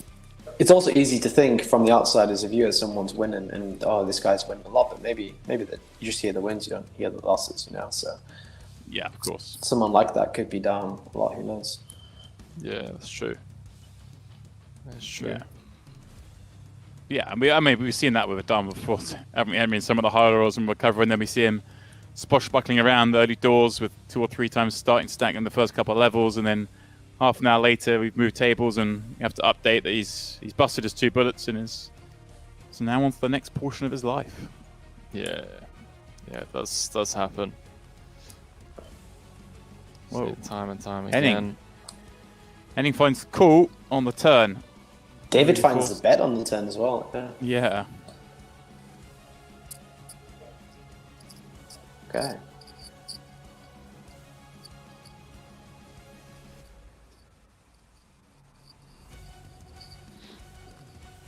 I think Henning's thinking, if I get one more double up to 400, I fancy my chances, you know? Yeah. 400 versus 600, quite deep stacked. But he's still limping Yeah. 6-3 off. He's still limping to very bad hands. That's kind of surprising. Because David's not Yes. playing tight. It's a good point, that, Pads, because although we're playing 30 effective, if we suddenly played 60 effective, we'd be talking very deep for a tournament heads-up battle. Yeah. Well, this could be trouble. Not folding versus the 3x. Don't want to see a king high flop, that's for sure. Jack of hearts or 3 of clubs. One of the two is coming out. Maybe both. Oh. Henning catching a little heat.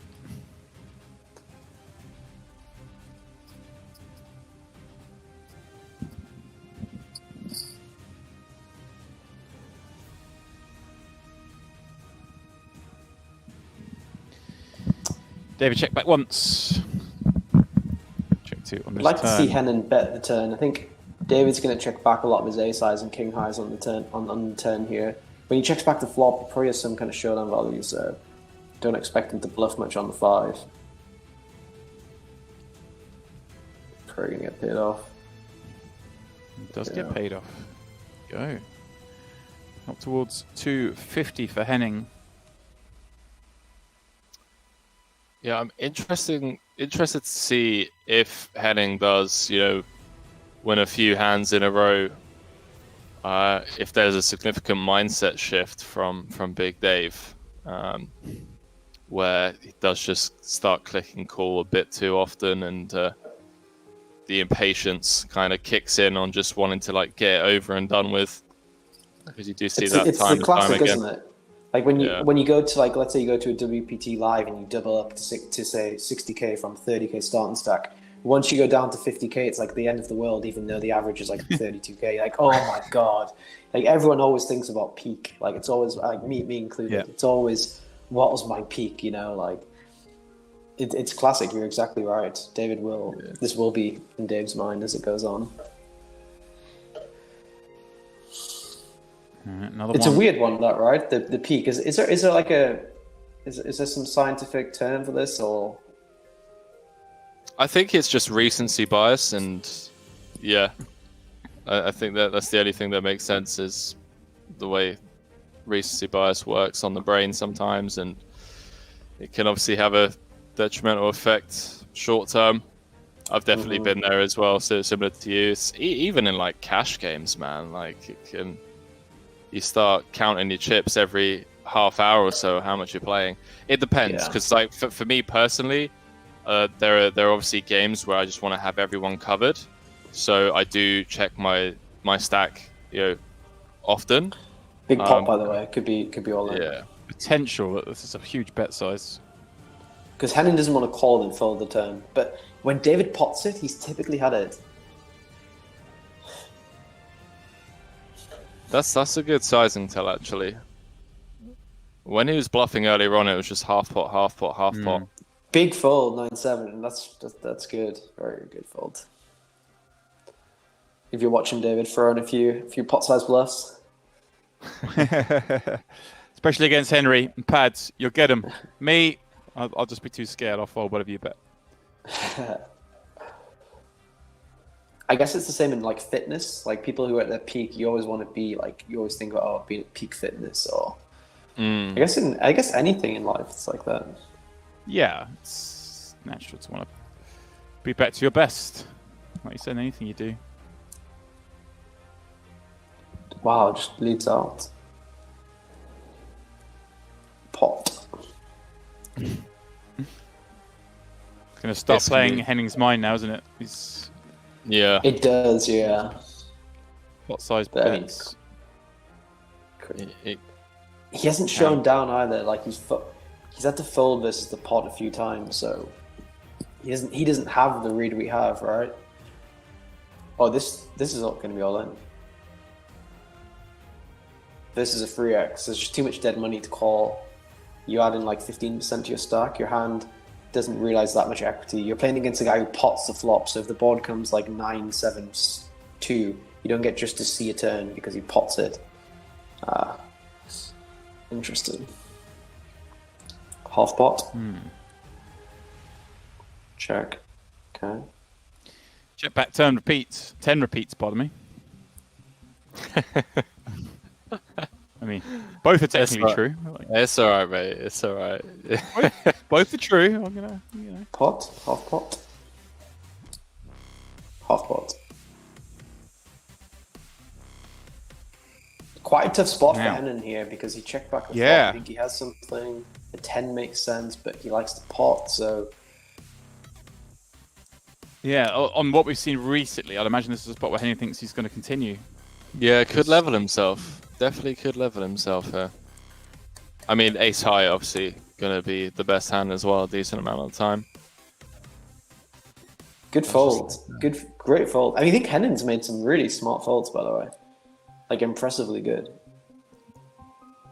Yeah, I feel like, in theory, maybe not folds, but versus this particular opponent, where you can kind of just edge fold and find better spots against someone that is going to make like 30 big blind mistakes, I think it makes a lot of sense. I could obviously be completely wrong.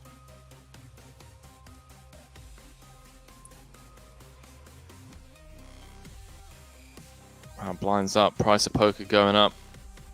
4 mil, 8 mil. Shallows it out a little bit. 3.5, 7 to 4, 8. Not the biggest jump. It's an amazing structure here for this WPT 500. The first limp for David. Is Henning going to go after that? You'd expect him to continue the aggression with good hands. No. I think Henning's played quite passive though, right? We would say. He hasn't played too aggressive since he got free-handed.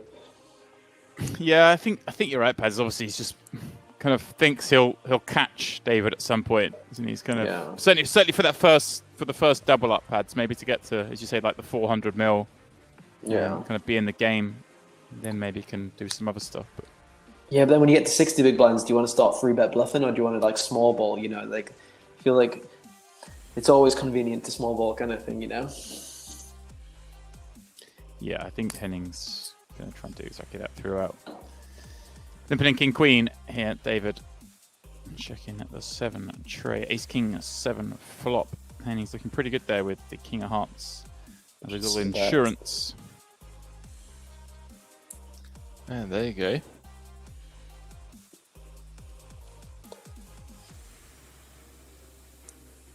Oh, felt like the 3 of diamonds.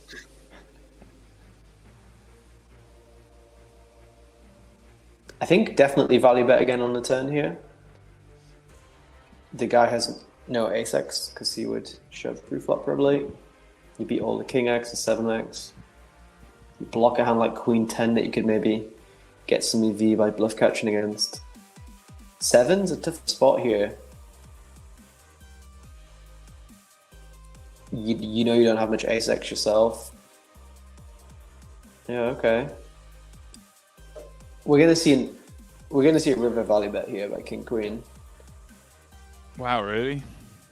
I mean, like if you had ace 3 here, you would be like confident value betting, right? And I think David never has an ace because he checked back and he's been raising a lot of those kind of hands, I think.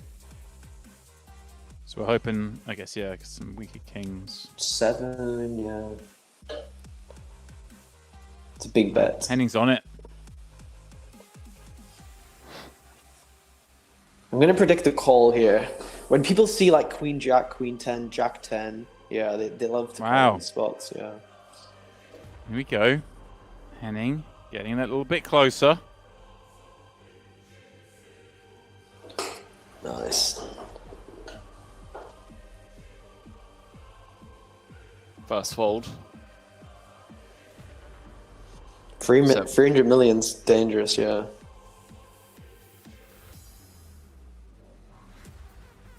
certainly getting very much back in the game here.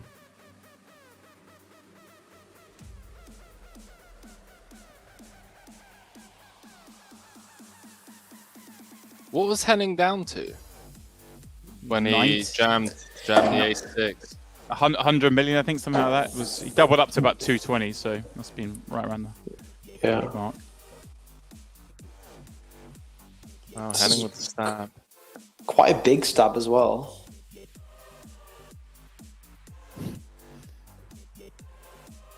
David Interesting. This raise seems a bit bigger, right? He was like min re-raising before, it felt like a lot of the time, like just min clicking, and now this one's more than a 3x. So this is something to look out for too.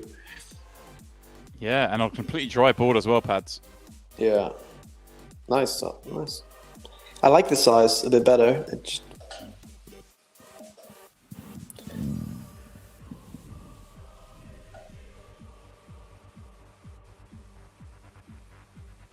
Chat rooting for Henning. Oh, really? Saying if he wins or loses, Henning is the winner for me. Saying he's played really well.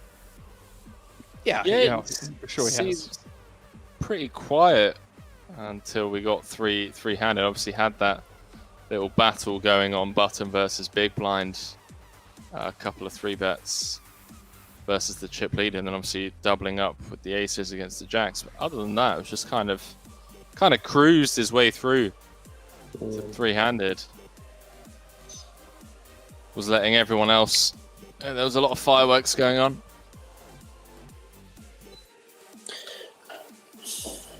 Interesting check on the turn here again. Isaac's with me. He says Big Dave for the win. We've crowned someone today, guys. We gotta hope they see it through. Henning though, he's not gonna make it easy for Big Dave. Dave's called a few of these rivers, by the way. I feel like Big Dave. Yeah, there we go. He likes to call rivers in this spot sync. Wants to be a hero. You gotta like make it. hero calls. I like it. I'm just putting it out there right now. Open seat for Big Dave in any PLO game. If he ever wants to just call me up and come down, does it like can play 1-1 and just have some fun. Grateful said, "I'm already bet on Big Dave." There we go. Was there a PokerShares line on this tournament? I'm not sure if they do it for WPTs or. No. I thought maybe with No. Jamie, it would have been a good spot. Oh wow, Wow, this actually Henning. could get messy. The 3x2, you can't flat. Just small, Go. right? This Like could be very defining, this pot. like 68 million. Yeah, he chose a smaller sizing earlier as well. I didn't. 68 million, guys. I didn't know It's he was almost gonna like do that. Pads knows what he's talking about. Played the game before, David. No, David's done it. He's I was ripped gonna it say. in. I was gonna say 290 Oh, Dave. million, yeah. He's ripped it in. He's Oh, put the no. flush draw. He's done it. Oh my god! No. Big Dave. Big Dave. He runs out the Oh. flush. He four flushes the aces. Henning is gonna feel sick. Dave Afework is the WPT 500 champion. Wow. Unbelievable. That's extraordinary. Flop 3, hearts, river to 4. Ran the ace-5 off into the aces. Kind of won it in the way he was playing it, guys. He just showed maximum aggression. David Afework, $160,000. Henning picking up, just under 109 for second. And, of course, Jaime Staples out in third. Boys, what was that? It was, yeah, I mean, good play. Just like he's unlucky to run into aces too, right? So, yeah, I'm very sad we can't get David on for a quad stream here.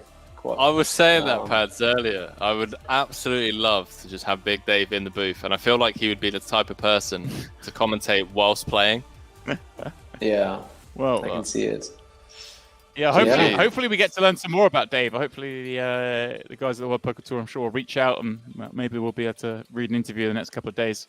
Would Learn love a that. little bit more about the man who is the newest WPT 500 champion. Well, Pads, my man, thanks for coming along as always. Thanks for going through what you went through to even get online this evening. Now go and enjoy that cake, won't you? I will. Don't worry. I'm going right now to enjoy it. Thanks a lot for everyone in the stream. Very fun being here as always. And see you guys next time. Yes. There we go. There we go. All right, guys. Well, thanks all for tuning in. This was, of course, the WPT 500 with myself and Henry.